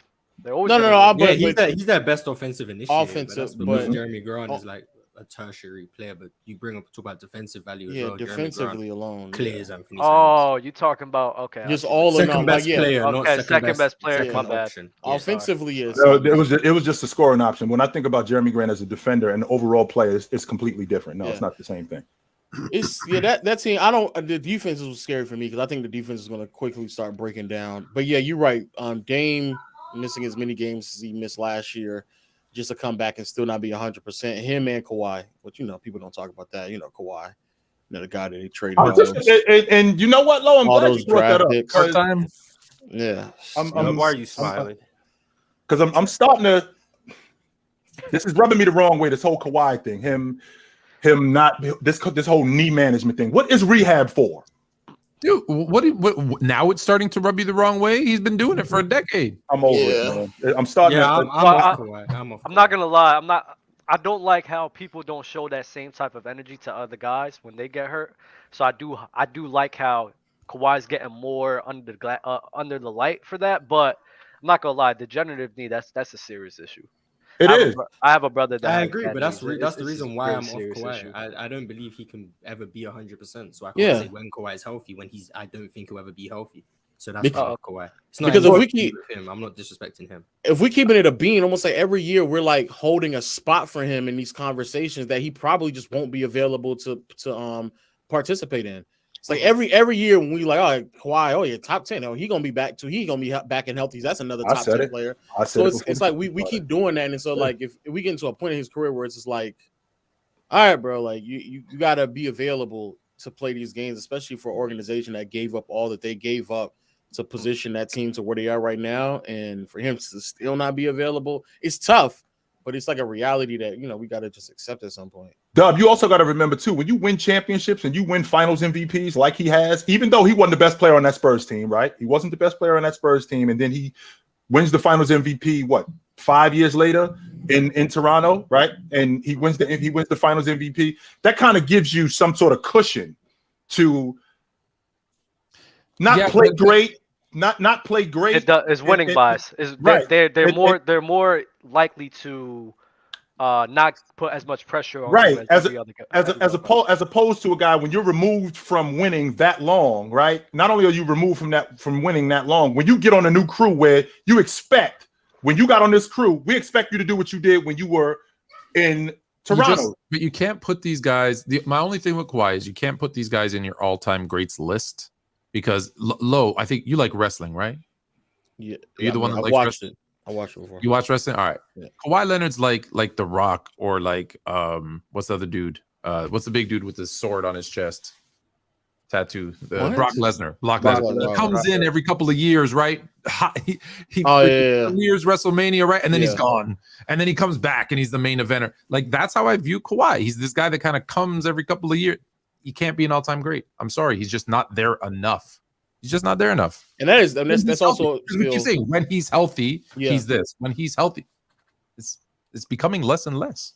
When he's healthy. Fair too, because I mean, I guess especially with you not making jumps when it comes to like how you rate players. Like Kawhi is actually a perfect example of like why you don't jump to that conclusion. Because I was all ready for Kawhi to be in a top 20 conversation, but he's just not playing. And so like that's why I wait until you're done or really near the end because. I use this example all the time. Dwight Howard, first 5 years. Oh my God, all-time great center. Now, yeah, for sure. I find this funny. Do you guys think Kawhi will go down? Like it might sound crazy. Do you think Kawhi will go down as like a what-if player? Like even though he's achieved so much, but there's still like question marks of. Depends on what happens with the Clippers. How about that? Because if the Clippers go and they never make the finals, or because I think a lot of people would have said 2020 if Kawhi was healthy, that team would have been representing the Western Conference. So, but it just depends on how well off like the Clippers stint is, because that would be the biggest question mark, because we all kind of just holding on right now. It's just a simple fact that he's missing games and it's still like a what if type of situation. That's the crazy part. I felt like that in 21 too, when they lost to the Jazz in the West Finals. I thought that had he stayed healthy, they would have been in the finals. So if he just stayed healthy. It sounds like a reoccurring theme with him. Well, if Kawhi was healthy, then they would have done this. Yeah. Well, if Kawhi was healthy, well, I mean, how many more sick? I've said this in the past. I mean, how many more sick notes you gonna give me, my man? Either come to work or don't. I mean, which one is it? So Marz, I think Marz, we are gonna say he was really like when healthy, one of the all-time greats. What if he would have played more and been more consistent, hadn't had those injuries, those reoccurring injuries all the time? I think we will what if him. And still, I think that you don't have to, it's not one or the other. Both can be true. He can still be this, wow, he was an all-time great when healthy, and what if he would have been healthy more? I also don't think, Tone, that he's going to be a what if like Tracy McGrady. I don't think he's going to be not like Tracy McGrady like Anthony Hardaway. I don't think he's going to be, or like Grant Hill. No, I don't think he's going to be a what if like that. No, because he did stuff. Yeah. I do think that you can put him in a category of, well, he did do this, but what if he would have stayed healthy a little bit longer? Right. Imagine maybe in a different context, Marz, in terms of what if. Do you guys move him down your list? Down what list? If you're, let's say last season you had Kawhi Leonard before this season as 25 all time, 20 all time. Do him getting hurt, will you move him down your list? I'm just curious about that. I mean, when I do that, when I put players like a bit prematurely, it's with me assuming that he's going to come back and play another All-Star, All-NBA caliber season, or whatever, blah, blah, blah, blah. But however, if he just keeps not doing that, then yeah, I do have to like, all right, let me just calm down for a second. let me just chill until I actually see what actually happens, especially with somebody like Kawhi. Like now I'm at a point where I just got to see what's going on. But I mean, because even if like he just played like 2 or 3 more seasons, we talking about, I want to say Kawhi would have been approaching like 10 All NBAs and probably like 8 or 9 All Defensive Leagues. Like when you get to that level, it's like like making a case for a top 25 player, top 30 player all time is not that difficult at all at that point. But he ain't doing it though. Just so you know, Lo, one of the best two-way players of all time when healthy, but there's always the but, and that's why I wait. That's why I wait till the end. Just 2 years ago, when in 21, when they lost in the West Finals, I mean, Kawhi Leonard was first team All NBA and he was first team All Defense, so he was playing at that level. I mean, I had him as a top 30 player. I think I had him as a top 30 player, and I had him as a top 30 player, Doug, based on what I had seen, not just the championships. I had him he would have been higher had he played more. But the fact that he hasn't played as much, that's why I had him as a top 30 I had him as a top 30. Yeah, top 30, top 35 player. Yeah, I ain't gonna lie, Marz might be right. It might be a crazy what if. Because Kawhi legitimately could have pieced together like a top 15 player of all time career arc, and I don't know if he's gonna crack that now. Mm-hmm. That's tough. All right, moving along to another team. I got the Atlanta Hawks. They are 7-3 right now. Oh, man. How are we feeling about them? Contenders or pretenders? Low. They mad fake, man. That's pretenders. I ain't buying it. I'm not buying it. Dub? You said the Hawks, right? Yeah. Contenders. Oh my God. Why? Yeah. Oh, Dub, you saying that like, yeah, I suppose. Like, can you give me some more insight on that, Dub? He's just chatting. Come on. I like the way that Trae Young and DeJounte could play off of each other, Right. and how they could distribute the playmaking responsibilities. Mm-hmm. And then the defense that they've been playing has been pretty good as well, and DeJounte did help with that as well. I think they're a really good team. I mean, contender. I mean, winning a chip is extremely difficult, but I think they could contend in the East, possible Eastern Conference Finals. And last night they did beat the Bucks. Gave the Bucks their first loss of the season without Trae. Thank goodness. Thank goodness. Why is it thank goodness? Trae, I don't know if y'all know, Trae has been shooting terrible. Yeah, so far this year. Trae's scoring has been. I mean, It's the volume's been high bad. because he takes a bunch of shots, but the efficiency has been. I don't terrible. understand how you guys calling these guys pretenders in the East. They're contenders. It's the East, with the The East is exception of good. What? The East is good. In my opinion, the East is good. In my opinion, with the exception of, I want to say Milwaukee, who I think we all pick as the best team. How far off are they from Cleveland, Boston? Like, they're not that far off from those guys. Yes, I don't think they are. I don't think they are. I got Boston as a Tone, if the favorite. playoffs started today, Boston smokes them in 5 games. Yes. Smokes them. And they're in the playoffs, and that's what we're asking. So they're Smokes in the them. playoffs. Oh, wait. they'll No. make the playoffs. Yeah, I think. I think they'll make contending to make the playoffs or contending to make a deep postseason run. Yeah, continuing to make a run. Oh No. What do you mean by a run? Like second round? Is that a run? I consider like conference finals. Yeah, Right. conference finals. I don't think nobody thought that they were that good in 2021 when they end up in the Eastern Conference Championship. Nobody thought that they were that good, but they're not sneaking up on anybody neither. That's the other part about it. To say conference finals, then it's whatever 2 teams you have in the conference finals, and everybody else is a contender, or is a pretender, right? So do they have a shot at it? More or less, yeah. I think there's only like 3 contenders in each conference, to be honest with you. So who's your 3 in the East? Who's your 3 in the East? To be honest with you, Lo, go ahead. I'm listening, Lo. Yeah. Before the season started, it was Boston, Cleveland. No, right now we've seen them play. Right now, I'm not Cleveland. I'm sorry. Well, right now, Milwaukee, Cleveland, and Boston.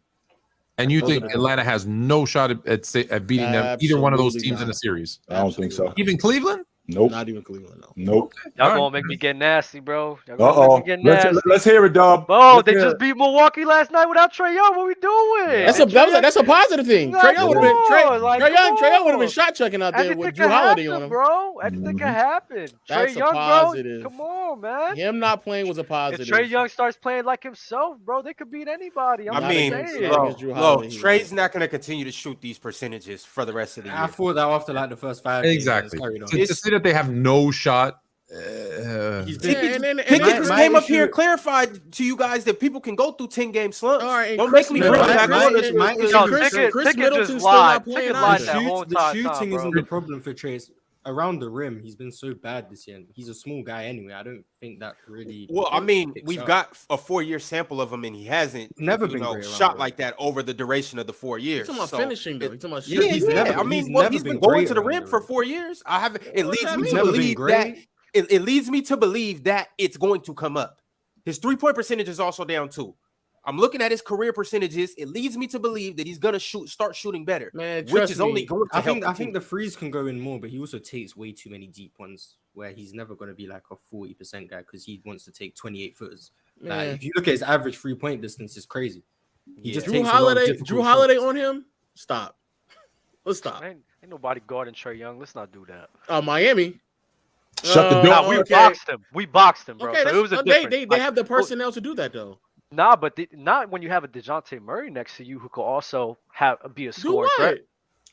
We literally just singled him out that whole game, bro. Didn't pay attention to nobody else. DeJounte Murray can beat the Bucks. Is that what you're saying? Hey, have at it. Try that then. Nah, Trae Young will play well. We'll see. That team pretender, dog. All right, so I'm gonna go ahead. Oh, hold on, Marz, contender or pretender? Oh, pretender. And Fluent, you said a contender. Contender. And Chill. I'm on pretenders. I'm not sold on them. Dude. Got you. Okay, I want to move to some teams that are also... Raptors contender. Okay, go ahead. Hey, no, wait, say it. Do it. Run real quick. Rafters. Hey, contenders, dog.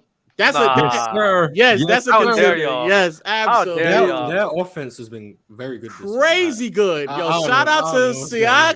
Siakam. Oh, and they They're shooting 6 and- crazy. And they have They're yet to be 6-5. healthy. They've yet to been healthy. The whole team is yet to be healthy. You wait when that whole team's together.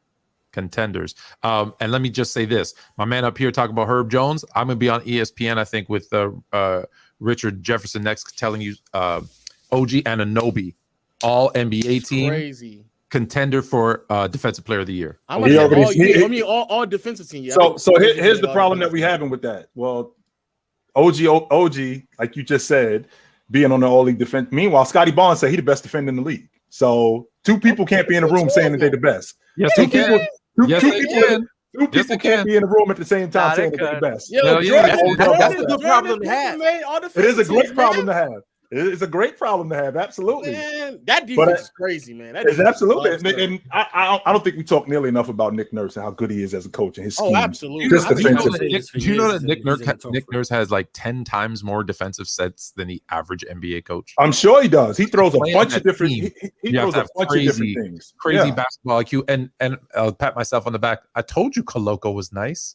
I told you Koloko was Koloko nice. is also nice too. Told you Koloko was nice. I done But caught a couple of their games, and I was like, bro, defensively, this team is like ridiculous. they can get it. They can get it. They This is cover so much ground in such a small amount of time. It's ridiculous. There's a part of there's a part that's what I'm kind of leaning toward Dub, because there's a part of me that doesn't want to get sucked into this, because what's going to happen is the playoffs is going to come around and they're going to end up in the first round running up having a 4 seed, and they're going to run up on like Chicago or something like that and get smoked in round one. Chicago. Something like I'm saying Chicago as just Chicago? I just said Chicago. I just said said Chicago. I know who they have on their roster. Would you listen? Oh, no, DeMar DeRozan will be held to 0 points. absolutely not. Once again, Oh I my said Chicago. OG I and said Noah will have him on Can I finish, clamps. please? Can I finish, please? Let him finish, I though. said Chicago as an example. I didn't mean Chicago. Pick I just another said one. Chicago. I just said Chicago as an example. Pick But I'm not another getting. I'm not sure that I'm ready to get sucked into this Toronto logic, because I As just long as LeBron ain't there, Toronto has a shot. And if they could trade your favorite point guard Van Vliet for somebody, we'd be good. We'd be good. I'm gonna keep it a bean. If everybody was healthy last year, they might have beat Philly. If we gonna keep it all the way 1,000. If we You're gonna being keep it- nasty, bro. based on what? Based on what? nasty, The reason why bro. they got dominated was because of Embiid. They ain't had no bigs. That's No, what but killed I them. mean, that's fine. But one thing is, if they and Harden was good And at facilitating, but he wasn't making the shots. Siakam and OG was based. They were just out hustling them and getting to where they needed to get to. Also, Doc Rivers is Coach Nurse and Doc Rivers. That is like So that's what is like that? a 5-point So swing. no, what does them from- being healthy have to do with it? Because you just basically told us that Doc Rivers was going to be the reason why they lost. Because Tone, you and I had this conversation, Tone, last year that Doc Rivers was going to get out coached in that series, At which one he did, point, by the yes. way. Which he did, yeah. Which he did, by the way. This team is better. This team is better than last year's. This team I is think better that- than last year's. Can I ask y'all one question though? Do you guys, because in the postseason you need to rely on your stars dramatically. Do you guys think that Pascal Siakam or anyone on that team is capable of being the number one guy to get them through a playoff series? That's a good question. That's For my a biggest series, concern, for a because it series, won't be. maybe. It can't be just Siakam. Siakam's a great, a phenomenal two. As your number one option. I think if Scotty Barnes can take another step in the second half of the season and they can share that responsibility, they have a shot. Siakam on his own, no. I don't see it with Scotty Barnes. This offensive potential. Yeah, the offense. I I'm don't not sold see on it. Scotty yet. I don't see this number Now one. I guy agree though. If they team. trade Fred VanVleet, No, that's what I said. He's not. I said if he takes a step, him and Siakam can share it. But The thing Siakam about alone Scotty- as number one. I'm not convinced The on thing about Siakam as Scotty number is one. he's not like Siakam's ever all going to be a NBA, high bro. volume scorer. So Scotty's gonna be like a dude where he's gonna score 19, 20. He's gonna do it on both ends, but he's gonna have 19, 8 assists, and 11 rebounds. Like he's gonna do it all. Yeah, because he's a very great playmaker as well. So he's kind of like that Swiss Army knife that's gonna do everything for you. And Siakam, as an All NBA performer, he's proven that he could be a number one on a playoff team. He hasn't proven that he could be a number one on a championship contender. And that's a guy that's getting us out of round one. That's a guy that's moving us forward. Brooklyn about to blow up, man. Go get KD, man. Go and get it, man. That's a good spot. Really good spot. Go ahead and make the trade.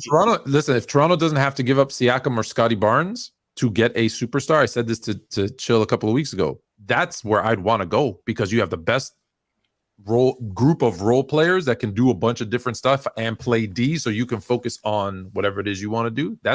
It would be a great landing spot for anybody. You're not one of those Toronto fans who would not trade. He's such a homer. No. Hold on. Wait. If KD became available, you got to throw Scotty Barnes. I wouldn't trade who? Scotty Barnes? It depends on. No, I'm not a fan, but I will say this: I will trade anybody for anybody. There's no one who's off the table because it just depends what I'm getting back. All right, so I'm just saying what I'm saying is you mentioned KD. If KD came to that team with Siakam and Barnes, that would make them more dangerous. Barnes is not there. There's no way. No Barnes. There's no way Toronto. You got to give up one of them. You're gonna have to do that. KD, it's not worth it then. It's just it's not worth it. No way that that's happening. Tone, you are fired as a GM. You are fired as a GM. No, I selected the best. I'm telling you right now. I'm telling you right now, as the GM of the GM of the Brooklyn of the Toronto Raptors, if you say no to Kevin Durant for Scotty Barnes, with the way that this team is rolling right now, Barnes and Siakam. No. We're talking about both of them. One of those two guys. Then what's the question? Hold on. Okay, let's say Barnes and Fred and probably Koloko has to be. And Koloko, yeah. Barnes, Koloko, and Fred VanVleet for KD. Yeah, I'm making that. Of course, I'm making that trade. Okay, all right. Of course, I'm making that trade. Yeah, because no. I said if you can keep ideally, if you can keep Barnes and Siakam and get KD, that team now becomes favorite in the East. But if you have to give up both of them, it's not worth it. Brooklyn doesn't have anything to give Toronto without them having to give up either Barnes or Siakam.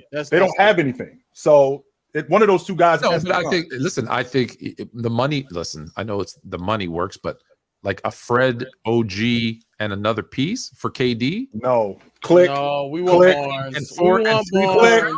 We want Barnes. Click.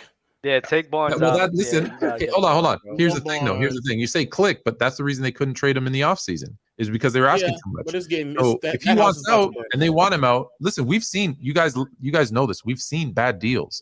We've seen deals where they didn't match up. Well, it happens all the time. Right. Sure. More times than not, when you trade a superstar, you're not going to get back what you gave up. Right. You're talking about the Raptor team who traded Vince Carter for Aaron Williams, and a bag of donuts. Like bad trades are made often.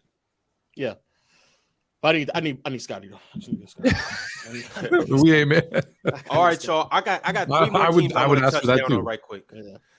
3 teams that are trending in the wrong direction, and we didn't expect this to happen. The first team is the Philadelphia 76ers. Are you guys off of their bandwagon at 5-6 right now? Man, this is tough because Doc Rivers coaching is like spotting the other team 10 points out the gate. So that alone concerns me. And then the fit isn't as seamless as I thought it was, especially because, again, Doc Rivers is coaching. If you're watching him play, it's just like ISO, pick and roll, and then post up with Embiid. Like they don't really run that many sets.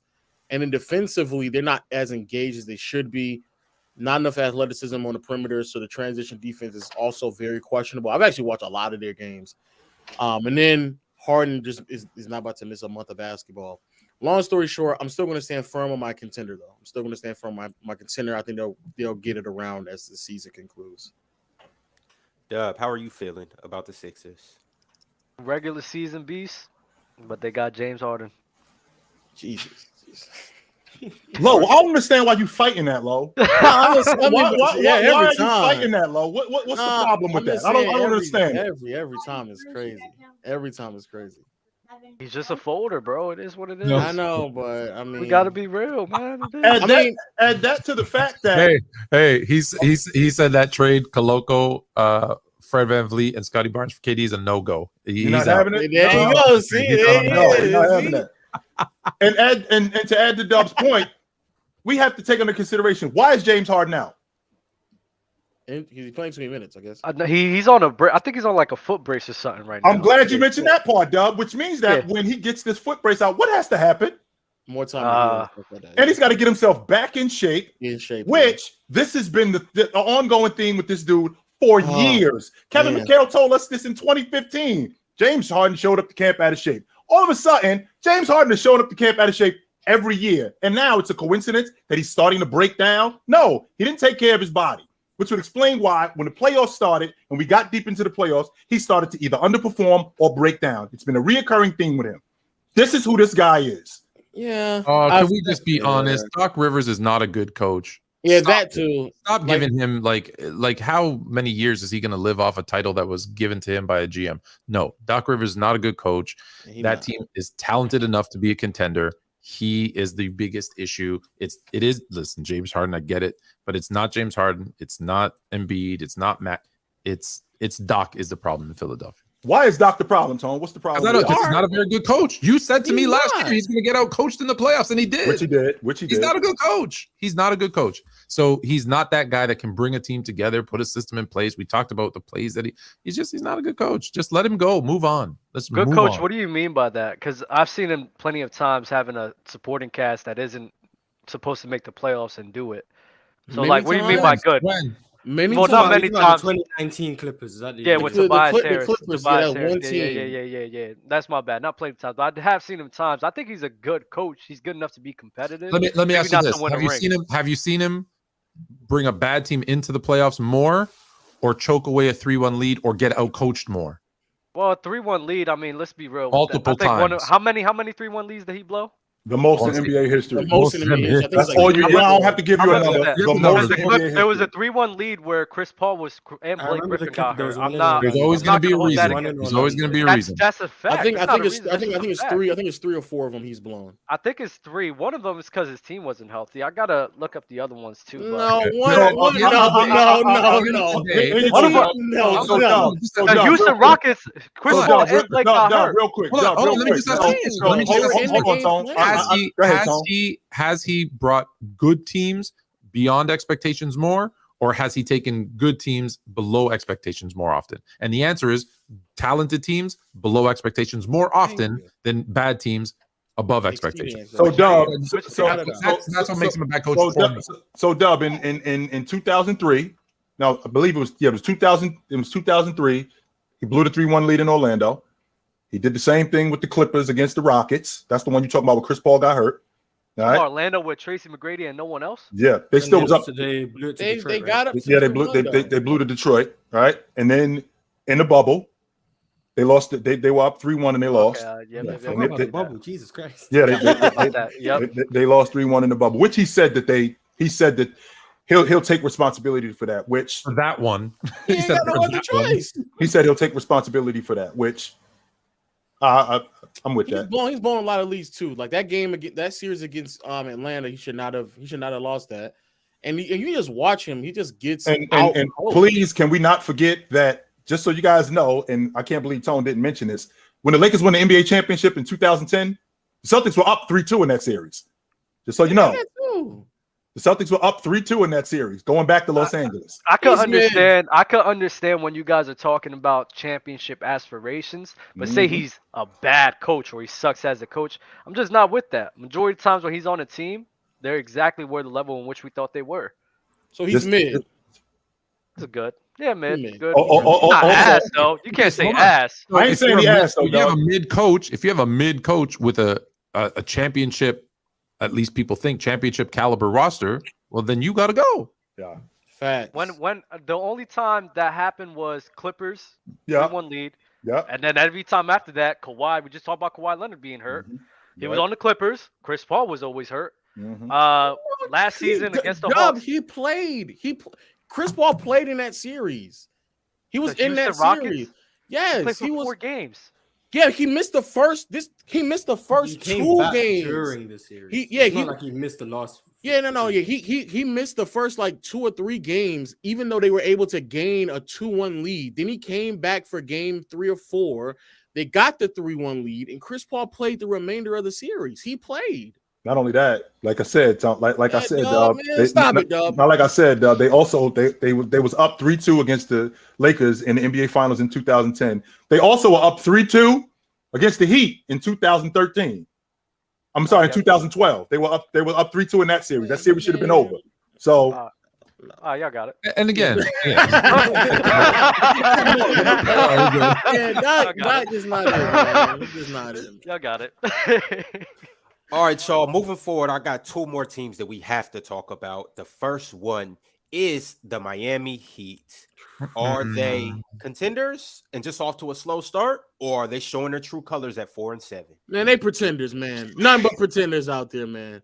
And big body pretenders, man. Dub, this is what I want you to do before you answer this. Take off your fan hat, okay? And I need you to be objective here. Oh, Dub is a fan? Oh, wow. Take off, Miami Heat, those is his guys. Dub, take off your fan hat and be objective here. I'm listening, my man. No, I haven't been preaching Miami the whole season. I don't believe in us to be contenders at all. Wow. I've been saying that before the season started. Caleb Martin. That's why. Caleb Martin at the 4 is not a winning recipe. It's disgusting. No, we're Bam too should small.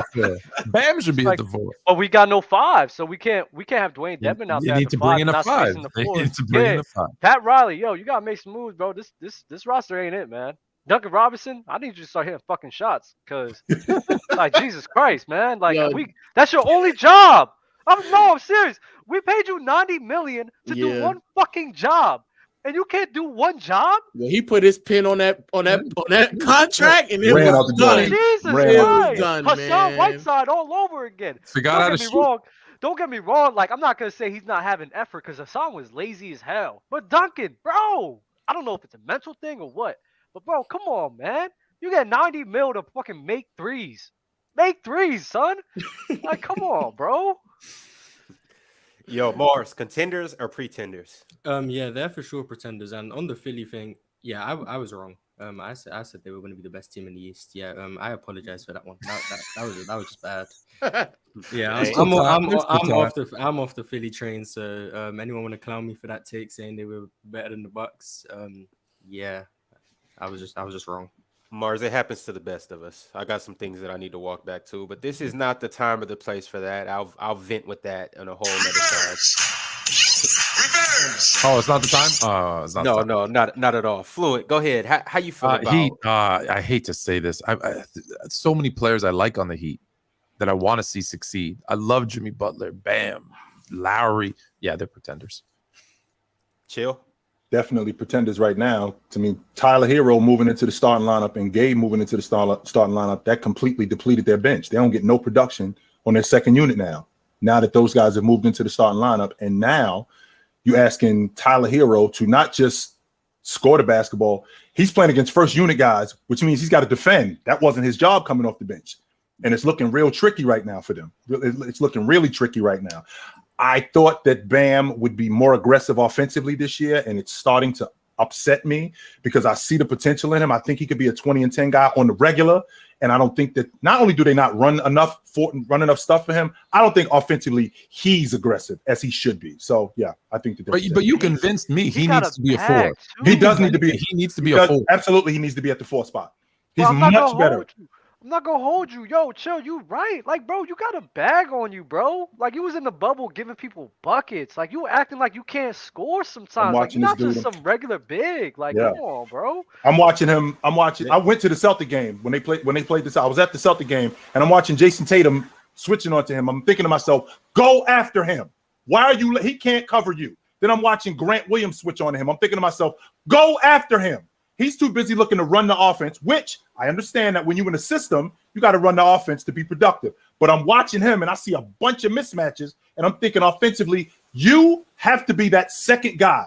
Buckets is the guy, but you have to be that second guy in order for you guys to be productive. That's why I wasn't a big fan of trading him. I was a fan of putting more pressure on Bam. Yo, get better. This isn't good enough. This is not good enough, and it hasn't been. That's a fact. All right, y'all. That was a clean sweep on the Heat. Nobody is high on the Heat. They are pretenders, according to the panel. But last but certainly not least, we have the Golden State Warriors at 4-7. Marz, how you doing? How you doing, Marz? I was no way Dub stood up and came out.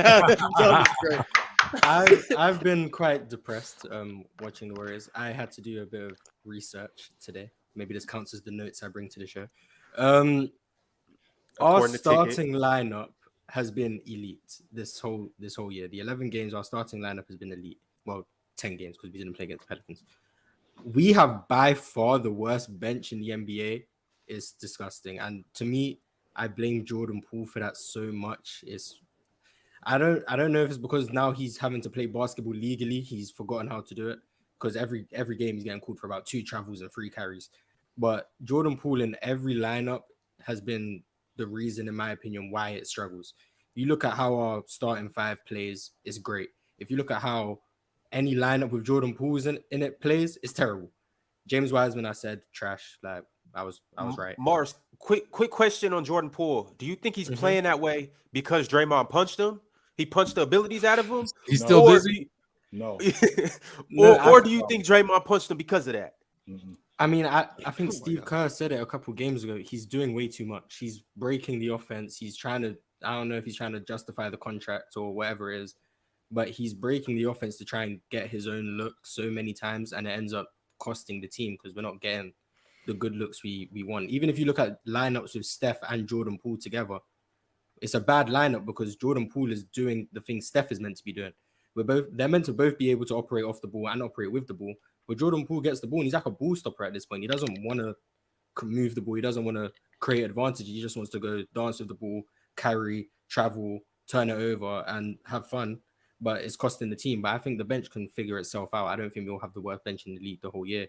So I'm still going to say we're contenders because our starting lineup has been playing at a very high level. I think we have the best offensive rating in the league with our starting lineup. I think our defense is like the second best in the league with our starting lineup.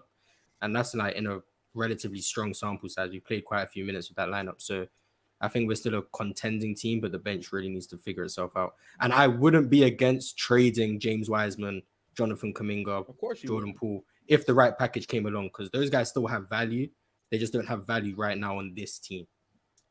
They're still contenders. I'm not going to overreact too much just because they have, a really good Steph Curry and Draymond. Wiggins still looks really good as well. So I'm not going to overreact, but yeah, like Marz said, the team that bench is like really, really bad, and it shouldn't be that bad.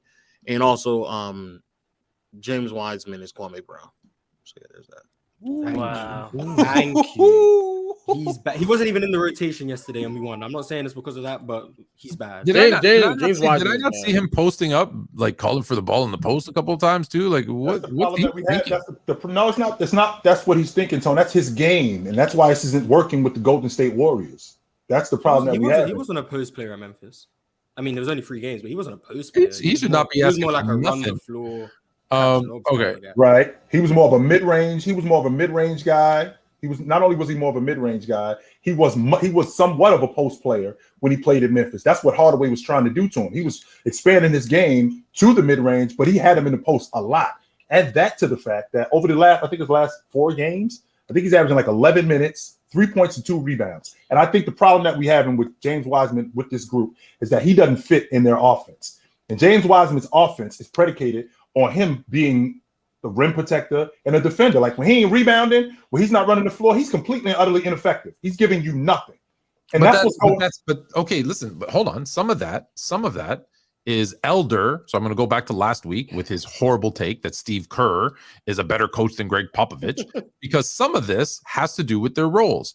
No offense to Steph Curry. I love Steph Curry, but he should not be leading the team. Well, maybe in points, but in rebounds and assists. He shouldn't. He should not be leading the team in rebounds and assists. Why is your lead guard who ain't 6'7" or 6'8" leading the team in rebounds? In rebounds, assists, even assists. I can probably make an excuse for assists, but rebounds. Steph Curry is leading your team in rebounds. It's we got a problem. We got a problem. But assists, like you said, is not even. That's not his role. That's not even his role either. That's my point. And some of that has to go to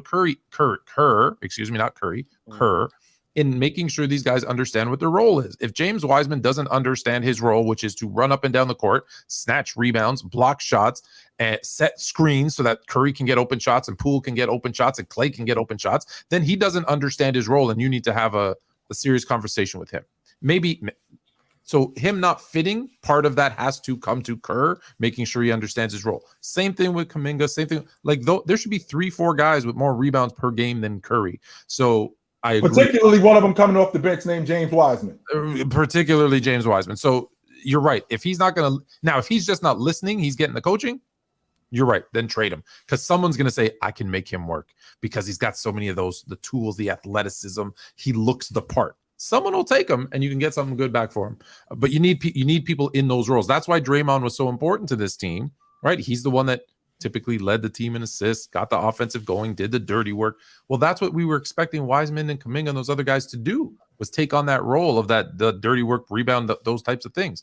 They need to start doing it. I agree. Say then you trade them like ASAP, because even if you think you can turn the table with them and then maybe have a couple more positive things, they're so far removed from where they're supposed to be as players.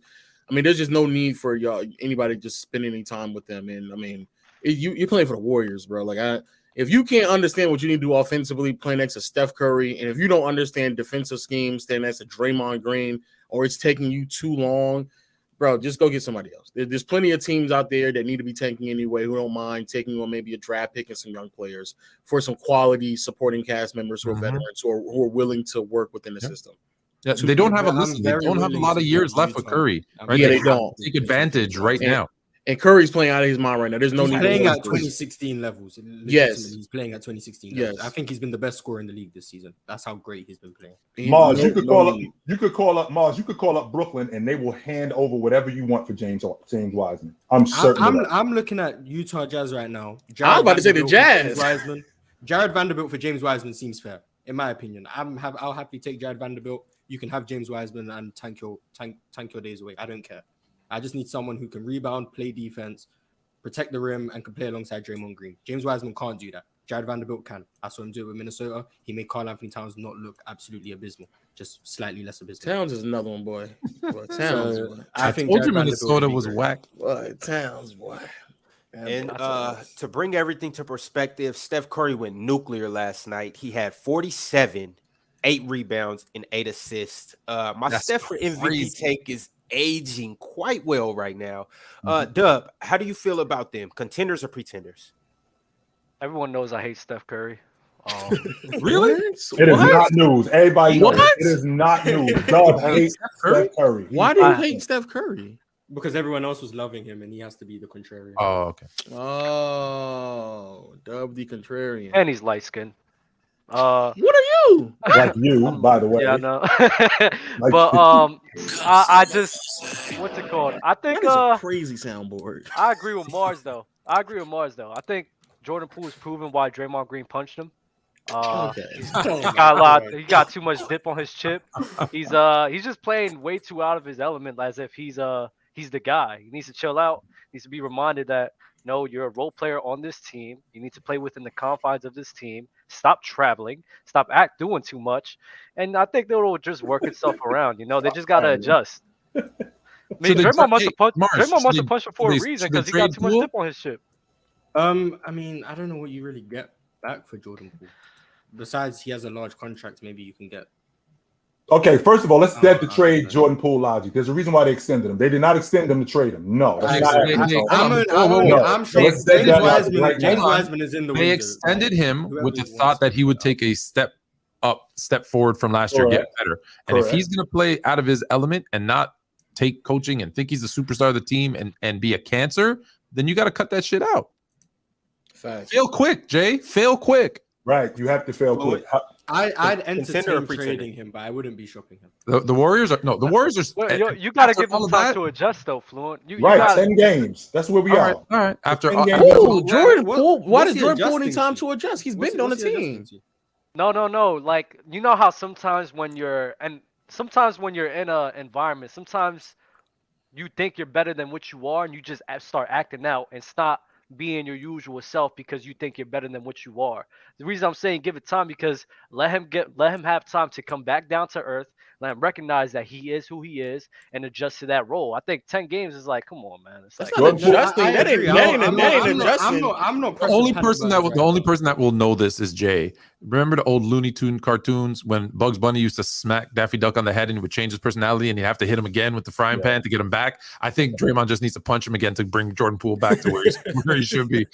To answer your question, Am I old because I contender. I understood still that think they're reference? contenders after all Yeah, that. you're I still very think. I understood it. I'm about to say, am I old because I understood that I'm reference? very Yeah, oh, maybe. All right, you are old. Yeah. First of all, what's this old logic? How old y'all dudes think I am? That's No, Man, he- my no, grandfather, no. my grandfather was the Me reason. and I Jill, was- You said in 1997. He said, Just yeah, got he 97. said only Jay. That's what he said, and so he made a reference that I knew, and I was like, damn, I must be old too. Oh, Damn. hey, Ron knew too because Ron was laughing. So Low, welcome to the old nigga club. No.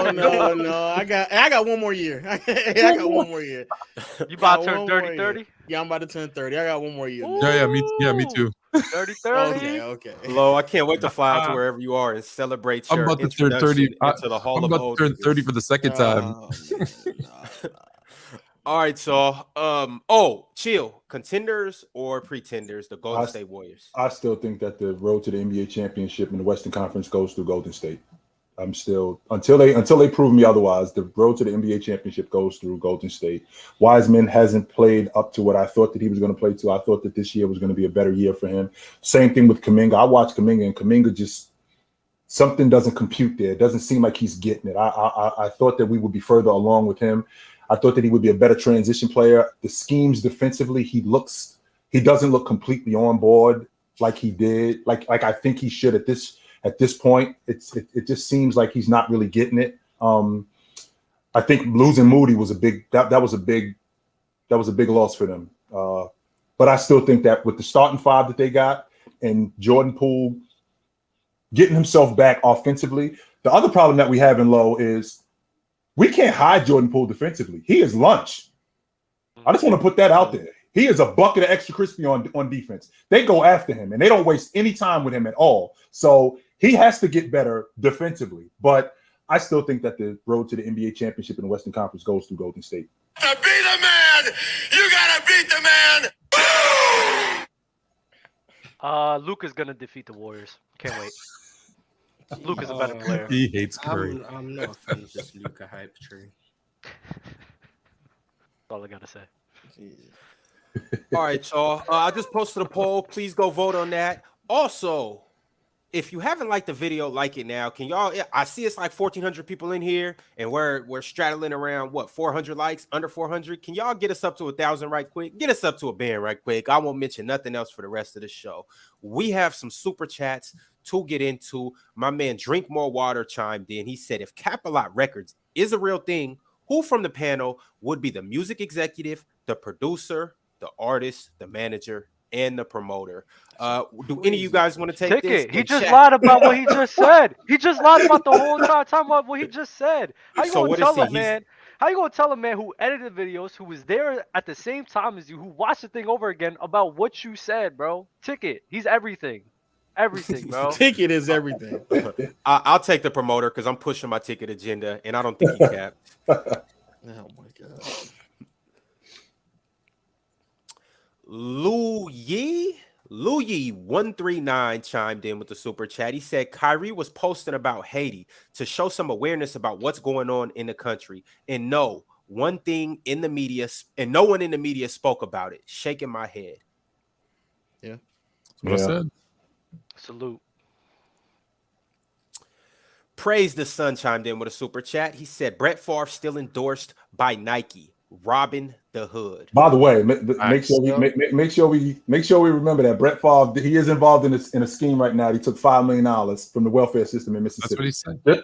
Just so you guys know, for the people that's listening, just so you know, Brett Favre, he is involved in that, heavily involved in that, by the way. So that pisses me off. Fluently broke that story. Yep. Yo, that pisses me off because Fluent was the first one to say that on our show, and it didn't get as much love as that because I think that's way more. Bro, that's way ridiculous. more damning. Yeah, way more stealing from the welfare company. Are you fucking kidding me, bro? But he still has. He's not getting canceled or none of this shit is happening to him. Like, come on, bro. Which, by the way, the dough that he took from the welfare campaign, the money that he took from the welfare fund, yes, from the welfare fund, the money that he could have did that himself. He could have just wrote a check. He could have wrote a check for $5 million. He could have very well done that because he has that. He absolutely has that. So the fact that he did that, yeah, it's crazy. I'm good on Brett Favre. I'm straight. Yo, the next segment that we will get into is going to be a who would you rather section. The first question is going to be, who would you rather have, Luka and D Wade or John KD? But before we get into that, and I have a couple more too. Before we get into that, got a couple more super chats I want to read. Mr. Rudy Poo chimed in. He said, "What is going on with the Warriors? Steph had to have an all-time game for them to sneak by the Kings. And what is going on with Jordan Poole? We just touched on that. So you got it, Mr. Rudy Poo. Yeah, we just went over it. Let him get punched again is what Fluent said. That's right. Intelligence is scary. He said false dub. Todd Gurley did my guy. Oh yeah, you're right. My bad. Todd Gurley was a demon.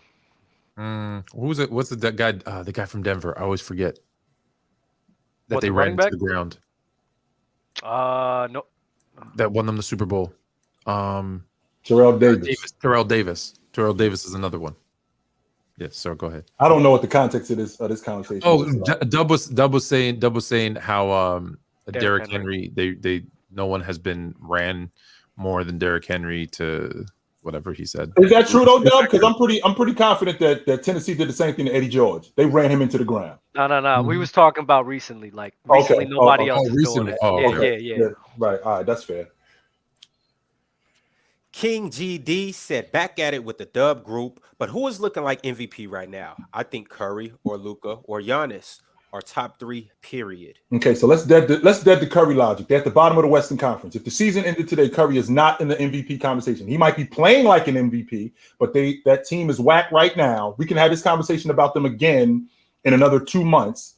But as of right now, Curry is not in the league MVP conversation. No, he isn't. But the league MVP, as of right now, I think is Giannis. I mean, 9-1 at the top of the league. Giannis is, I think he's 30, 31 and 13, some nonsense like that. I think he's second in the league in PER. So, yeah, he's right. Yes, he's right. It's Giannis because they do look at record. Yeah, Giannis. Yeah. D Mitch.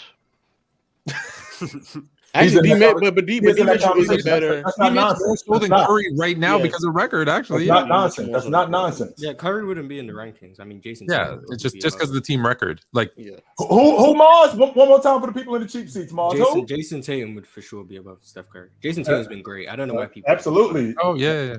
I was actually waiting on Ron. MVP. Say it again, Tom. I'm sorry. We having a conversation about Jason Tatum as MVP. I don't know. Are we? I don't know, Toad. Are we having a conversation about Jason Tatum? You've been telling me for 2 years. It's finally coming true. I'm just saying, man. I mean, you guys are so cute together. It's like watching a old married Oh couple my that god! love each other. Here we go. Crazy. Here we go. So I see the love, man. I wish I could aspire to be like you guys. Me and Marz will try our best. Me and Jay like brothers, yo.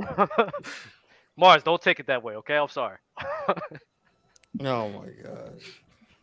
Dumb. Nope. Pimp named Slickback chimed in with the super chat. He said, I told people and I got trashed in the summer for this, but as a Nets fan, we should have blown it up already. This team isn't winning anything, and those Laker picks would be amazing right now. Blow up the Nets, blow up the Lakers, blow up the Knicks. We'll take KD back for James Wiseman. That's okay. Straight up for Wiseman. Wait, why do you guys want to blow up the Lakers so bad? Russ only has 1 year left on his contract. Because LeBron is clearly regressing so you LeBron can't is keep clearly not that player no more. Nah, y'all gassing. He's not a top 20 player, I'm gonna bro. give LeBron Stop. the benefit What? of the doubt. Yeah, he did say that. Hey, whoa, stop right there. He's Get not. it. Get it. What? Top Say 20? Are you LeBron is- crazy? LeBron is playing a top 20 player right now? He's not playing like a top 20 player. Exactly. What are we saying? He's Well, not playing like a well, top like that's a not. top 20 player. I don't have a That's ranking. not what you said, though, Lo. That's That's not what what you said. So far this season, he's not a top 20 player. No, LeBron so far this season is not a top 20 player. Oh my god. 10 games into the regular season, he is not a top 20 player. So They just said- and- 24-9-7 doesn't make. And what are you basing that on? What are you basing that on? People better than him? I think I gave it to Ron. He gave us 19 guys, and one of those guys that he gave us was in Oklahoma City. Was this before I got here? Yeah. No. Lo, do you want me to read you this, Lo? It's on you. Shay's playing better. This is Lo's list. Go ahead, Ron. Lo, you ready for this? Go ahead, go. Are you guys ready for this? No, but are you ready for this? Is it in order? Oh man, Lo, you're my guy, but whew, hey, you might lose some fans after this one. Giannis at 1. Yep. Luka at 2. Legit. Jason Tatum at 3. Legit. Steph Curry at 4. Mm-hmm. Shai Gilgeous-Alexander at 5. Stop. Yo, wait a minute. It's not in order. It's not in order. It's in order. No, Shea should be down two spots. It's in order? Why is the D-Mitch there? Wait. He's about to get the D-Mitch. He's about to get the D-Mitch. Shea should be down 2 or 3 more spots. Okay. There you go. Okay. Keep reading. Keep going. Next, Ja Morant. Uh-huh. Next is Donovan Mitchell. Okay. Next is Nikola Jokic. Okay. Why is he so low? We're at 8. That's 9. what This is when Jokic. I don't even care about the order. I just want to hear. Wait. I want to say real quick. This is when Jokic had back-to-back games where he just wasn't being aggressive and was under 20 points. This is not literally the after 10 games. There's 7 or some games in, but it still hasn't changed that much. I want to hear 20. I want we're at Damian Lillard. 11 more to go. Better than Bron. Ron, go. After Jokic, 10 is Devin Booker. Okay. Amazing spot for him, Lo, by the way. Next at 11, we have Kevin Durant. Next, James Harden. Next, Joel Embiid. 14, Pascal Siakam. Maybe. 15, Jimmy Butler. Not him either. What are we doing? Oh my God. Anthony Davis. Oh my God. Anthony Davis. Anthony Davis has been better than LeBron. Yes, Anthony Davis has been the That's Lakers. fine. That's fine. Anthony Davis has been the Lakers. Okay. 17, Paul George. And on this list, he has. Paul George has not been better than LeBron. Keep going. Please keep going. And now on this list, he has LeBron at 18. He's got LeBron at 18. But hold on. How did he drop? Well, who did he drop behind? Who are the other two? Who are the other two? Oh my God, the At other least he's two. above And DeMar if you DeRozan. say Lo, if you say I might have to say it. I might have to say it. He's next to is 19 Tyrese Maxey and 20 Desmond Bane. But Desmond has been balling. What are we doing? Come on. What are we doing, Lo? Come on. It's a difference between having a power ranking and just saying who's a better player. Come on, bro. That's a power ranking. Lo, I understand it. I understand it. You see, he's not top 20, so he's dropped behind Bane, Maxey, and one other person. I understand the difference between. No, that would be DeMar DeRozan. Oh man. DeMar DeRozan? The fraud? I never said DeMar. That's nasty. I never said DeMar. I'm about to say. But long story short, right now he's not playing that great at all. Actually, I know people look at the volume of numbers. Hold on, let's be clear. He's been poor for. He's not playing great by LeBron standards. No, this is very similar. He's not playing great by all NBA standards. By all NBA standards. Hold on, Marz, not top 20. No, I mean, if he's top 20, I don't think wait. If he's top 20, he's literally somewhere between 17 to 20. He has not been a top 15 player at all. Yeah, I don't think he's. Listen, you told me when I came on, you said not top 20. That's what you said. Is he a top 15 player? Is he a top 15 player? I think he's borderline top 15 player right now. Yes, because I'm looking at everything he does for a team. And what does he do? What has he been doing so far this year? Off of 10 fucking games? What are we doing? That was the argument. That's the argument. I don't like these rankings of 10 games, but I don't think LeBron's played top 15. He has not played top 15 basketball. I said he's borderline top 15, but you said he wasn't in the top 20. I genuinely believe I don't think you can make Where's Laurie marketed? No. Where's Don't say no. Don't say no. No, don't say no. You know why you're not going to say no? Problem is, why you're not going to say no? Hold on, Tone. Because you are basically telling us, based off production, because I'm a production guy, and the way a guy is playing right now, Lauri Markkanen should be a top 15 player. Wow. As of today. Because what you telling us, basically what you're telling us that LeBron James has not played the way a top 15 or top 10 player should play. Meanwhile, Lauri Markkanen is on a second-place team in the Western Conference. Not only is he on a second-place team in the Western Conference, he's 23-10. But if James was doing that and he was with the Lakers, where would you have James? Markkanen is not 23-10. He's 22, I think 8 or 9 or something. Okay, like that. 22-9. He's also Markkanen has been a horrible 3-point shooter this year. And Markkanen doesn't. He's not nowhere near the playmaker as LeBron, even as he's regressed. Oh my God. I don't, like I said, and Markkanen is nowhere in the top 20. Is nowhere near the playmaker. And Markkanen is nowhere near the playmaker. You know who else is nowhere near the playmaker? Pascal Siakam is nowhere near the playmaker. But Pascal Siakam is a noticeably better defender. Pascal Siakam is actually improving immensely as a playmaker so far this season. And Pascal Siakam is a way better jump shot. Huh? Improving. Okay, keep going. Oh, yeah, no, way improved significantly. And he's a way better jump shot shooter and 3-point shooter than LeBron is this year. Way better. Yeah, you got Pascal over LeBron too? Yes. Oh, have you seen? Pascal has played better than LeBron. I'm about to say Pascal has played better this season than LeBron. But he's not better. Look at Dub. Maybe I need to go look at these Pascal Siakam numbers. No, I can understand Pascal. Pascal is playing better. Yeah, I don't know how Jimmy Butler. I don't know. How the fuck is Jimmy Butler that high? Jimmy Butler shouldn't be there. Jimmy, I don't know. I think we're also holding the defense I've seen out of Jimmy has been moving me. Floyd plays defense too. You got Floyd plays some good defense. A little bit. Who? Hold on.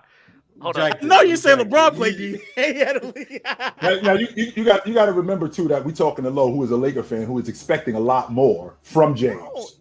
I'm a Laker fan too, but I'm realistic. I think we can. You are realistic, Tone, but with that also being said, you don't think that there's 20 players. There's a difference between playing better than a guy and actually being a better player. There's a difference. He's not a top 20 player right now, and that was ridiculous. I think he proved my point because now he said, "Oh well, maybe 17." No, I think he's literally 20, if at best 17. Literally 20. Desmond Bane is sitting behind the long ball line. That's what he does in transition. He is a solid defender on the perimeter. Solid. I'll give Desmond Bane.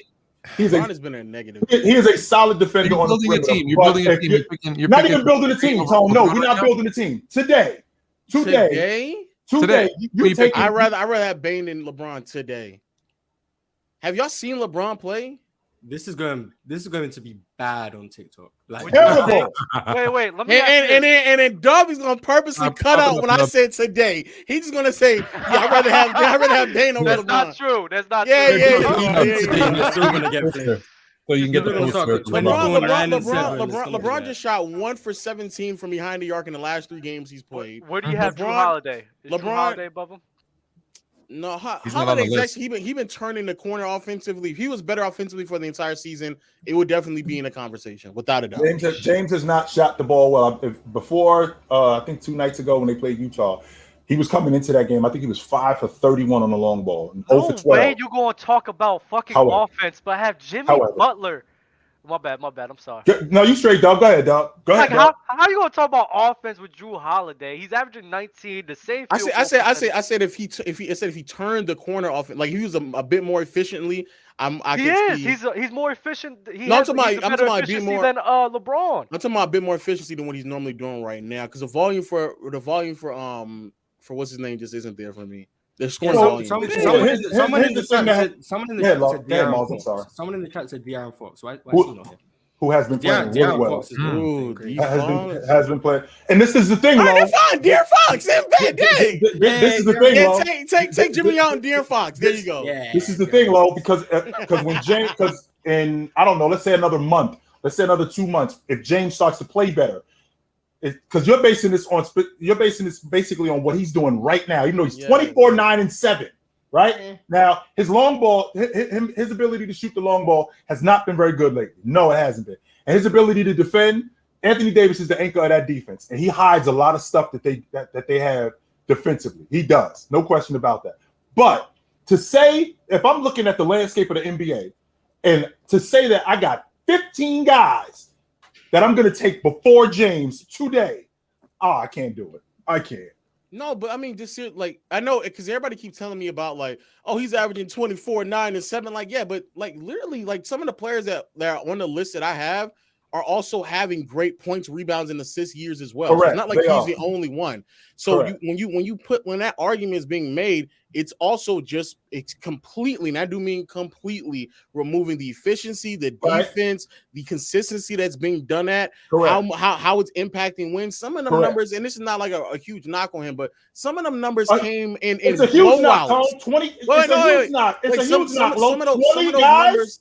Some of those numbers from LeBron came out after blowouts. Blowouts. Drew Holiday, bro. Blowouts. They were blowing out the Lakers, and LeBron was still out there putting up some numbers. He has not looked that good at all. Like not like as a top 15.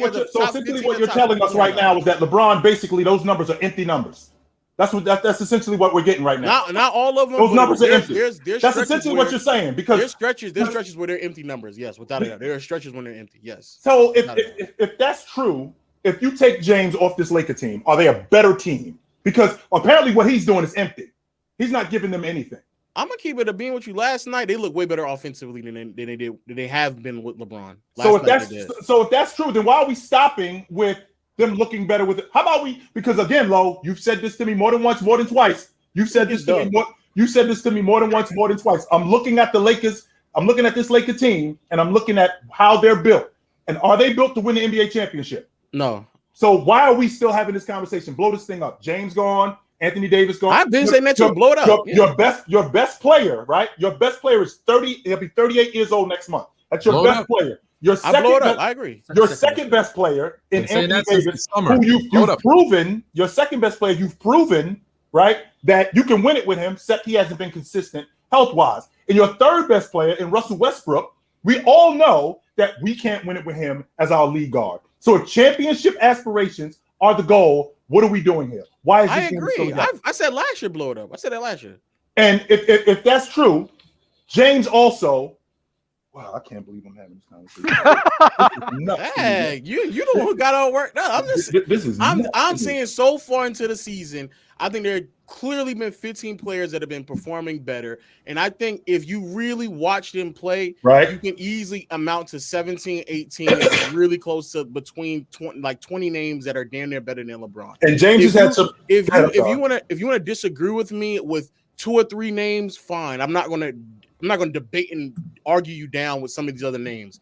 However, I think there are very, very clear 15 players that have been better than LeBron so far this year. Well, it sounds like your stance is playing better as opposed to being a better player, which I can't say with 100% certainty that I'm not on that. However, I would like to have this conversation with you again in a month.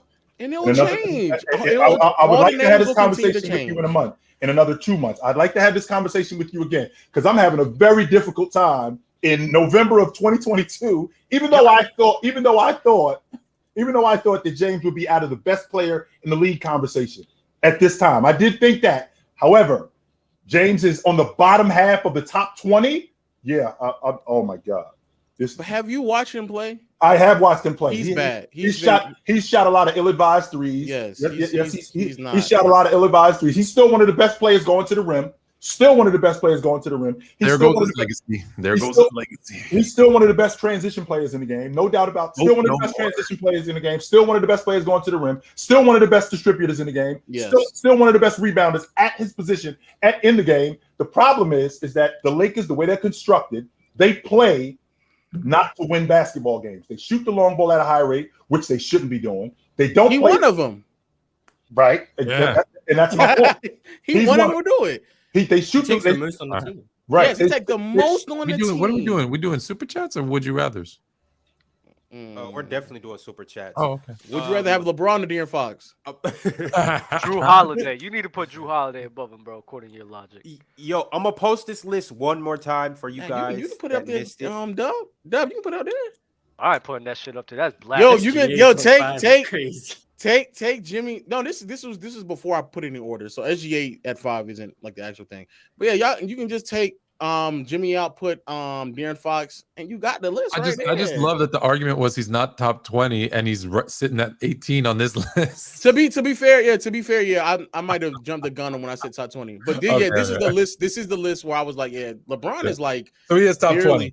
Now He's you're top more 20. fluent. He barely top 20 though. He's barely top 20. Tyrese Maxey and Desmond Bane. He's on that tier. I can't. You don't fucking think Tyrese Maxey been playing? It don't matter. I don't think they're better players. They could play better. Don't mean they're better, bro. It's fine. Like, come on, man. So how many games do we have to get to that point then? More than 10, Low. 30. No, I'm asking. That's what I'm asking. I'm asking the question. I'm asking. We can 30. definitely get more than 10. 30. All right, 30. Oh my God. Wait, chill. How Don't many give him games? How a many whole games, season, chill? bro? A whole season, bro. A whole season? A whole I know we got. I know more than 10 games because you ain't convincing No, me but chill. that How it's many 18 games? players. You ain't convincing me that 17 players are in the game better than James today. How many You're not convincing me that. How many games? Let's have this conversation again about the All-Star break. All-Star break. All right. Dub. I'll do the whole season. You're gonna hate me so when I I guess talk about this. So I guess D Mitch, don't ever bring him up in conversations better than any of these other players, right? Don't say it no more than, right? Oh no, I don't say that. I just say MVP. Meanwhile, hold on. That list. He's just MVP.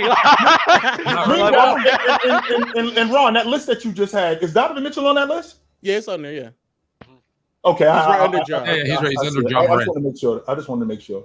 Man, Garland come back. Trae Young start shooting right. Oh my goodness, boy, LeBron is in trouble. Lo, you just trying to be funny now. Trae Young start shooting right. Boy, it's done, boy. He's going out the top 25. He just trying to aggravate me now. Trey That's starts really what he's trying to shooting do. right again. Boy, it's done for that man, LeBron. I'm good, Joe. I'm straight. All right, so DeRozan gets come on. back in the MVP race, you know. Yo, DeMar that MVP too. Woo! Get Lamar the fuck out of here, bro. Let's run through these super chats, fellas. Let's go ahead and do the damn thing. My man, straightway Georgia Elder Rufus. He said, "I won the draft. Live with it. LOL. Salute, homies." Rufus had a dope squad. Elder Rufus had a dope squad. I ain't gonna fight that. They're second best, absolutely. Yeah, he had a dope squad. It's sad he had to rely on a plumber. K Spiffy chimed in with a super chat. He said, "This question is for Lo and Ron mainly. Can you make Eli and Ticket TV go at it on the Thanksgiving special? It will be nothing but popcorn. Also, sup OG, What's up, brother? TLV meaning else. What's up, brother? Who's No. Eli? I'm not even. No, we're not. No, I can't. No, Eli's not gonna be able to come up here at all. No, it's just not. No. That's a disaster waiting to happen. So no, we're gonna just pass. Why is it a disaster waiting to happen? Because we could make something happen. If you think he hates Marz, boy, Eli's another youngin who he just gonna have a field day with, boy. Okay, well, we'll have to see. Maybe we'll have a Christmas special or something. I'm a huge fan of seeing guys get their lunch eaten. I'm a huge fan of that. And from what it sounds like, Marz sound like not Marz. It sound like Loa eat this dude lunch. That's what it sounds like to me. Who Ticket? Well, I'm beating all y'all. I'm beating all y'all anyway, so it doesn't really matter. So yeah, I guess so. You ain't beating me. I've already beaten you a couple times. What are we doing? One. Lo, hold on. First of all, Lo. No, we got super chats. We got super chats. We got say Let's go through the super chats. I was here for this. Oh wow. All right, we'll get to the super chat. Go ahead, chill. Go ahead, chill. Go air it out. Air it out. Come on, Doug. You always promote violence, man. Hey, you gotta get the Trent, New Jersey out of you, bro. You need to move to the suburbs or something. Oh, man. You too hard for your own good. I'm just like having fun, bro. It's fun. Most definitely. Violence is fun. Y'all see? This ain't violence. This is talk. This barbershop talk. Let's kick it. Let's curse each other out. Let's say fuck you to everybody, bro. Let's do it. Come on. Why not? That's crazy. Yo, that's crazy. Dub, we'll save it for Gridiron tomorrow night when you and Fluent just argue the whole time. All right. My man Mo Benz with the super chat. He said, would the Pelicans have been better if they kept Lonzo? He's perfect for what they're doing. No, he's hurt. He's hurt. He wouldn't be playing. But if he was healthy, Kawhi Leonard syndrome. Yeah, if he was healthy, if he was healthy for sure. Yeah, perfect for what they're doing. Yeah, perfect. He's the lead guard that they're missing. They're gonna trade for Conley. Don't worry. They all right. Drink more water. Yeah, that's a nice. Ooh, wow, I like that. Drink more water said, if KD and LeBron switch teams, does LeBron receive more criticism for the way the past 3 years have gone for the Nets compared to KD criticism? Of course. Yes, LeBron. He's LeBron. The most scrutinized athlete in the NBA. Of course. Yeah, of course. He's a better player, so of course he gets more hate. Absolutely. Nah, I don't agree for that reasons. I think it's different. To be honest, I don't think KD got scrutinized, especially for the Bucks series. LeBron would have been scrutinized for that. He would have got roasted for that. Yes, I don't think so. I don't Yes, think he so. would've. LeBron Yes, he got would've. roasted. No. LeBron got roasted. Nobody for- roasted him in He 2018 when he LeBron lost. got No. roasted for, If they doing if doing Go ahead, They went to the Marz. finals. What? LeBron got Dog. roasted for doing nothing in overtime, and KD did nothing in overtime, and everyone Dog. said he was tired. if LeBron was on that Brooklyn crew last year that got swept in round 1, he would have got roasted for that. Roasted. I thought Roasted. y'all talking about Milwaukee. No. Hold Both, on. both, Wait, both. wait, We time out. Hold on. Time out. The sweep as well. The sweep. Hold on. Time out. Are you okay? One, if LeBron was on the team last year in Boston, if he was on that team that got swept by Boston and played the same way that KD played, He would have got roasted. he would have got Oh, roasted. no, he would have got roasted. Yeah. So did I'm KD. talking about People Milwaukee. took KD out of their top 20, said he wasn't an all-time great player because of that I'm series. not Yeah, talking but- about Boston. I'm talking about Milwaukee. I think, That's but I all. think even The year in before with Milwaukee, the big toe game. yeah, the big toe Yeah. He game. would have got roasted for that too. He would've should got have. roasted. If he was dropping 45 and 10, hell no. He Who went knows? into overtime He and had went 0 for 51, 8 6. and 8. Oh and people my said God, he didn't do anything in bro. overtime. Okay, hold on. If he went into overtime and went 0 for 6, then he should get roasted, Yes, he criticized. would've got He Absolutely. shouldn't, bro. As he Nah, bro. should. That shit's hard, bro. You know how. No, you know no, how no. hard it is We to know carry it's We a hard. agree. We agree. If Dub, if I'm We not agree that. but mistaken, people are I'm going to Go ahead, I'm criticize. sorry, Moss. Yeah, Go ahead, people- I'm sorry, Moss. We agree it's wrong, like, but we're not the general public. So Dub, if I'm not mistaken, in 2018, did James not get roasted even after he went 51 on Golden State in Game 1? He Yeah. got roasted for that. I don't agree with it, man. I don't like that. No, You we drop know we don't 51, agree bro. with It's it. like, why you gonna roast people for that? None none of us agree Who with it. roasted None him of us for his agree with it. 51? They were saying he's the reason why they lost. Yeah, that I shit's don't know OD, if that, bro. but they were upsetting him because he came out with the hand excuse like after they lost, and it's like that. Like I do hate that. I See, do hate exactly. that. Here you go, right here. That's fucking Right weird, there, bro. right What did there. we talk about before? He be capping, son. He No, really be see, lying. there you go. There goes see what somebody I did? right there. There goes No, somebody bro, right that's there. Got like cap. 100 That's super chats to cap, go bro. through. Let's go round. Yeah, Ron, let's go, Ron, man. Drink more water. Tap back in. He said, "Is this year's Jazz team or the 2014 Hawks better?" I think you mean 2015, but 2015. He's talking about the 60-win Hawks. Yeah, Oh, the Hawks. The the Hawks are much better. Hawks. This team ain't winning more than 30 games. I got the Jazz. Hmm. They had Danny, big boy. Danny Ainge isn't tanking They had after big. all. They Tricks had you big. guys. They had big boy Paul Millsap, man. You feel me? He know he different. Exactly. The Draymond Green replacement. Draymond Green Oh, replacement. man. Draymond Green replacement. Aliu Kamara. Sorry if I butchered your name, bro. He said, "Is MJ still the GOAT? Is MJ still the GOAT if he didn't play with Pip? Yes. Does he still win 6 rings? Because a lot of old heads be saying Jordan is the GOAT because he won 6 rings. No, that's not old heads. Those are casuals who don't know basketball. Right. So he's the GOAT because of a bunch of other things, not because of the 6 Right. ring. So yes, he's still the GOAT. He's still the goat, dog. If he We never How many? won- We don't- rings would don't- MJ have to Right. win before he's not the GOAT? If that makes sense. Like, what's the minimum amount of rings you'd have? MJ 5, 4 or 5. If he That's only a did minimum one, amount. if he only did one three-peat, would you call him the GOAT? Like if he Probably retired not. the first time and never came back. No, he came back, but No, never he won. came back and they just Oh, never came won. back but never won again. No, I don't think he'd be the GOAT. But That's- Well, we don't know what kind of player he would be without Scottie Pippen, though. We don't know. Let's not forget when you say the second three-peat. In the second three-peat, he also was like the MVP. He was the scoring champ. Like he did a bunch of other stuff as well. If He he didn't did all just that win. and just No, didn't No, win, let's just say he did all that, but he loses to the Jazz and maybe he loses in the conference finals. Like, So now we got him losing in the finals. Yeah. Mhm. sure, performing well, just losing. Yeah, he plays well, but his team just doesn't go over the hump. No, he wouldn't be the goat. Come on. Yeah, let's be honest. three's not enough. You still, Yeah, it's not you enough. still have to have that cherry on the top of all the other stuff. Yeah. So I Add think that, three's add that to the fine. fact that we don't know who he is without Scottie Pippen. But that's the funny thing when they say without, like when people say Where's he could LeBron never without win, his he never stars? won without Pip. He never won Right. without Pippen. Let's be clear, dummies. He never got a chance to play in his prime without Pippen. He only had his first 3 seasons in the league without Pippen, and then he was with Pippen the rest of his Bulls career until he came back as a Wizard. So we never saw him. And So, 1998 Pippen wasn't. I was even- about to say in 98, 98 basically Pippen Pippen, wasn't there. that's not 98 Scottie Pippen was not That's, there. and that's he still won that's 6. also true, but he was still on the roster, right? So we never saw who he was. Could he have been better? I don't know. Could he have been worse? Maybe. You don't. He You missed just 35 don't games. know. Scottie And then- Scottie missed and then 35 games. just that year. replace. They always And they just were want to still take him playing away. overtime. Even when he came back, Pip was not. Yeah, that was a guy named Scottie Pippen, but it wasn't the Scottie Pippen. Yeah. that was making him Fair out. enough. You could have been out there chill shooting shots. You've been. In 98? Yeah. I probably could. I was hurt in '98. I was in the hospital.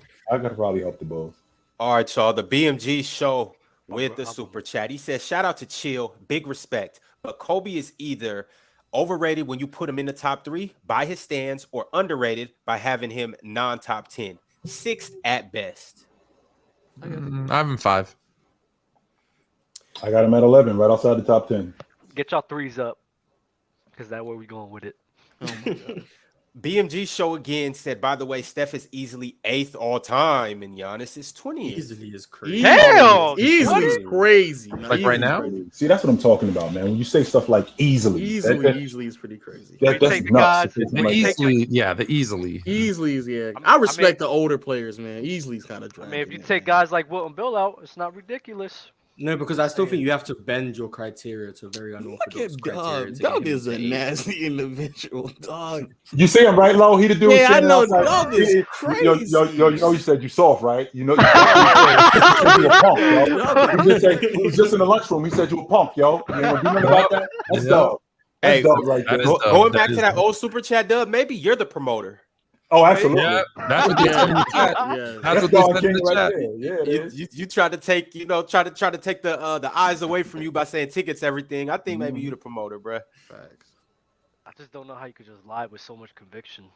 Aliyu Kamara tapped in again. He said, Unk OG can shoot. Lakers need to sign him. No, No, I couldn't shoot the long. I could shoot the long ball, but my game was in the mid range. I played. I'm the long ball shooter. He's the post up. They probably could I use both don't of them. play in the box. I played the 2, but my game was in the 15 to 18 foot range. I had a really good mid range. Baby Jordan. Like that, like that, Marz, like that. Like that's where I was real He's good. Baby Jordan. I'm JJ Redick. Let's go. That's where I was, right around 15 to 18 feet. I was real good around. So you was that. an MVP candidate. Yeah. Okay, Yes, let's sir. do it. Yes, he was. Yes, he was. Don't get it twisted. Web Slinger tapped in. He said, "Is Kawhi a top 10 small forward of all time?" I gotta use a fluent route. I'm gonna pause until his career over. He's one of the 10 best, greatest. See, Lowe's coming around. Lowe's coming around. On him, I gotta pause on all these all-time great conversations. Yeah, he's top 10. There you go. That Dub, small forward, disrespecting. that's tough. That's you disrespecting. You disrespecting. You didn't even need to go through that list. Disrespect John Havlicek. Yeah, you disrespect Havlicek. I'm not putting those guys in. I'm not gonna put guys I didn't watch like that. I ain't watched those guys. Well, then you better start watching. You didn't watch Bird either, but you're putting him over better Kawhi. start- Oh, Yeah, I you watched better Bird. I start watched respecting. Bird. I You watched watched Bird? You I did don't not watch- watch Bird, dog. Yeah, Oh, hell yeah. I wanted to know Believe what it, bro. Bird. I remember a game where in the clutch he shot over Scotty and MJ. Bird forget which game retired that 10 was. years before you were born. How did you watch Bird?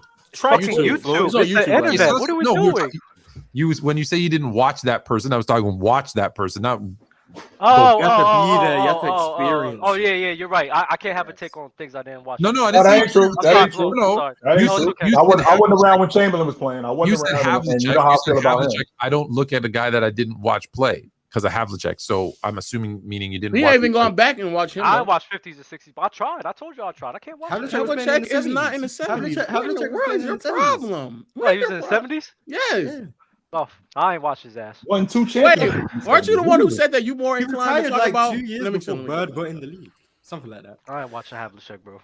All right, y'all. Speaking of small forwards all time, Drink More Water came with a super chat. And he said Durant in 2013 said he's tired of being second his whole life. Second in high school, second overall pick, second in MVP voting. Will this be the theme of his career? Just couldn't quite be the best with LeBron, Steph, and now Giannis. Yeah. I Yeah. mean, He's a I lot don't worse think- I than don't think he's second been now, top so he's two gonna probably since really 2014, mad. 2014, Yeah, fact. but yeah, he's You'll be, never yeah. been the best in my opinion.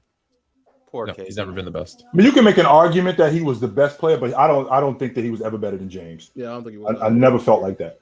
Never. Oh my goodness! I Thank think- I think goodness. he was a better player in 2021.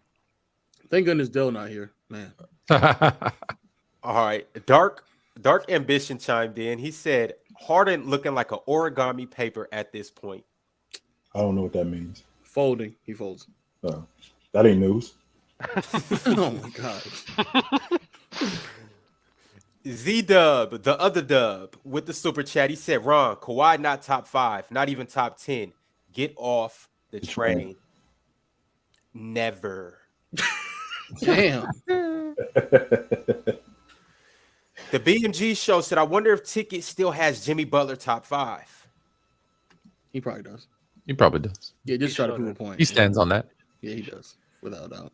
Remember my name said 04 KG or 95 David Robinson. KG. 95 David Robinson. KG. KG. You guys have no respect for the old players. 04 KD. I love that. I love David Robinson. Julio Octavio Garcia Desperas said Mavs could be champs soon as they get a legit number 2 option. Christian Wood not legit number 2. That's tough. I still think they're a lot. I still think they're further away. I'm not betting on no Spencer Dinwiddie. They need to just stop using Luka this way. Devon Williams said Marz, who's better, Ja or Young? Ja Morant's playing better so far this season. I still think Trae Young will turn the scoring efficiency around, and I still think he's ultimately a better player. I think so too. Alejandro Rodriguez said Nike has suspended their shoe contracts with Kyrie, yet Vic and McNabb still get royalties from them. Such a shame. Facts. Football Breakdown said give LeBron, Kai, and Seth, Joe, and Patty Mills 3 40% shooters. Yep. Yeah. I mean, yeah. Yeah, that's what he needs. Yeah. MC Robinson said, Ron, if you're on a college football show tonight, you know it's going to be a long roast/trash talking show towards Bama. Oh, yeah. Bama took another L. I'm so straight on college football. That system is so whack. I live in the South, and they think that the SEC invented football. They don't think they playing football nowhere else but in the SEC. They ain't playing football in the Big Ten. They ain't playing it in the Pac-12. They ain't playing it in the Big 12. The SEC. That's all they're playing. That's the only place they playing football. Give me a break. Give me a break. If you trade Bron for get that KD, one. Give me a break. if you trade Bron for KD, are the teams better right now? I think we kind of already touched on that. Yep. I actually think they're both better. I'm about to say, yeah. I'm actually better. Hey, I'd compliment. be willing with that Team's trade. better. I'd be willing to do that trade. Yeah, I would make that trade. It makes both actually, teams better. yeah. It would actually make both teams better. Yeah, it would actually. I can't believe we all agreed on that. Yeah. Yeah, that's a fact. King GD said, Dub group of guys, best podcast out here. Who y'all got for MVP and finals winner? I got Steph and Warriors. Giannis in the books. Yeah, Giannis. Yep, Giannis. MVP, Marz. Luka, champions, Golden State. Damn, Marz, you got Kwame Brown. Dub got Donovan Mitchell. We're And, getting rid of him. Cavs. Kwame Brown's not staying on the roster. You said Donovan Mitchell who? Donovan Mitchell and the Cavs, right? MVP. Nah, D Mitch and the Utah Jazz. Stop playing the Jazz. with Oh my Stop god. riding Can them you off. imagine Cavs, Cavs, Jazz? Oh, I'm not watching that final. Aaron Boyd tapped in. He said, how is MJ a great defender? Who did he guard? Way harder to guard these players today. Oh, boy. This is the goofy logic right here that we have to deal with. They're more Such a skilled and they're more goofy athletic. logic. It's just It's so the easy to guard back dumbass when you can logic punch that him in we the gotta neck. deal with. What a waste. Oh my You god. could tell We he can end never it. Aaron, let me explain something to you really quickly, Aaron. Just so you know, right? So the defensive player of the year was implemented in the 82-83 season. That was Sidney Moncrief. He's in the Hall of Fame. All right. The next guy after him was Alvin Robinson, who has the same numbers as Sidney Moncrief. He should be in the Hall of Fame, right? Then fast forward up a little bit further to Michael Cooper, who was the defensive player of the year. Then fast forward up to Joe Dumars. He was a first-team All-League defender. Mike was torching these dudes, right? Mike was absolutely torching these dudes. And this was the two-guard position. This didn't include big guys. This didn't include small forwards. This didn't include point guards. Just his position alone. That's what he had to deal with. He's talking about who did he have to defend, not who was defending him. Those guys, okay, once again, Sidney Moncrief, Joe Dumars, Alvin Robinson. Actually, all of them, yeah. Could score. So- They all could score, yeah. And it's You not call it like Magic you only Johnson. guard your position. Like Right. that's what drives me nuts. Because he did guard Magic. You in guard 91. point guard, you guys, small Yeah. forwards. Like, come on, man, You stop. could tell he loves Stop. sucking off LeBron. Oh wow. That was crazy, though. Yo, that was absurd. Yo, that was crazy. That's that not right there, ridiculous. That's straight Jersey right there. That's Jersey all day right there. Wow. Hey, Oh man, that's funny. Next, I got y'all. Hold on a second. All right, the BMG show with another super chat again. He said MJ, Bron, Kareem, Magic, Duncan, Kobe, and Bill, the only people over Steph to me. Easily might be a bit wild, but having him top 10 is nasty. Not having him top 10 gonna lie. nasty. Nah, So no. I don't see Larry Bird there. No Bird, no Hakeem. Don't see Shaq, Wilt Chamberlain. Yeah, No Diesel, Shaq. Oh, no Diesel. Give me a break. yeah, no, that's a crazy list. I'm straight. No Hakeem and Shaq, kind of. Yeah. JC/Cat and tapped in. He said we need a 1v1 from OG and Fluent. Nah. Nope. What y'all going into? 2.5? So much. I might have a heart attack at 2. I don't think that's happening. Nah, Lo, that's fire. All right, last but certainly not least, Kobe and Jazz said the 2017-2018 Cavs, where would you rank that team all time if they were in the primes of every player? So like no. D-Wade, Derrick Rose, Isaiah Thomas. I mean, that's just a bunch of guards. I mean, It's not that high. Yeah, it's not that high. They don't have no actual Kevin Love on that team, but there's no defense. There's no defense in the front court, basically. Long story short, outside of LeBron. What? Dwayne Wade? What are we doing? Front court. Not bad. Sleeping on 2016 Oh, Tristan oh, Thompson. oh. 2016 Tristan Thompson. Please stop, Marz. 2016 Kevin Love locked up Steph Curry, but we move. Please stop. So no defense in the front court. That's outside of LeBron. That's kind of a problem. It's a good offensive unit. I guess it depends what era they're playing into. That year, They have Kendrick Perkins on the roster. Kendrick Perkins played defense. I'm not getting no PT. In his prime, Kendrick Perkins? He starts on that team, Lo. Knock it off. He starts and does what? He's their starting five man. He starts plays on defense. Yeah, he's a front court defender. Yeah, he's their starting 5-man. Yes, he is. Okay, so where do you fine then? Where do you put that at? Where do I put what? I see. Oh wait. I guess D Rose, D Wade, LeBron, K Love, and Kendrick Perkins, with IT and Tristan Thompson and J.R. Smith coming off the bench, and Jeff Green. Jeff Green, yeah, in his prime. Woo. Yeah. Prime All-Star Kyle Korver. Do we get a good from this year? They got a good team, yo. Lakers. Darren Williams was on that team too, right? Yes, he on was. that team? Yeah, Darren Williams. I forgot about Darren Williams. See that team? That's an all-time great team. That has 2 All-Star lineups. Yeah. That's an Best team Olympic ever. team. Best team Shit. ever. The Olympic team is crazy. All right, y'all. It was an amazing show. By the way, Ticket just texted me and he said he'll come back on the show and go all night, but you guys just don't got the stamina for him. So I'm just not gonna reply back to that. I'm not gonna get Ticket fired up. Are you sure you didn't tell Marz to have some tea and crumpets? Yeah, I'm about to say yeah. I was waiting for the Marz shot. That's all I was waiting on. He sent me like a paragraph. I'm pretty sure that's somewhere in there. Somewhere in there. I don't know. Yeah, would you like one lump too? On the way out. I love when he does that. You guys have anything you want to say to the people? We have a big man, I don't have the date yet, but me and Fluent got a big me and Chill, got a big show coming up. We're doing a home and home with Trista Crick of the Heat Check. We're gonna go on her show and she's gonna come on ours. So that's coming soon. I'll drop the date once that's confirmed. Other than that, now we good. Check us out on Thursday night, 9 p.m. Thanks for tuning in, folks. Take it light, but take it. Dub, take it. Dub, I ain't take it light, Dub. Y'all be easy, bro. I'm out. Mars low.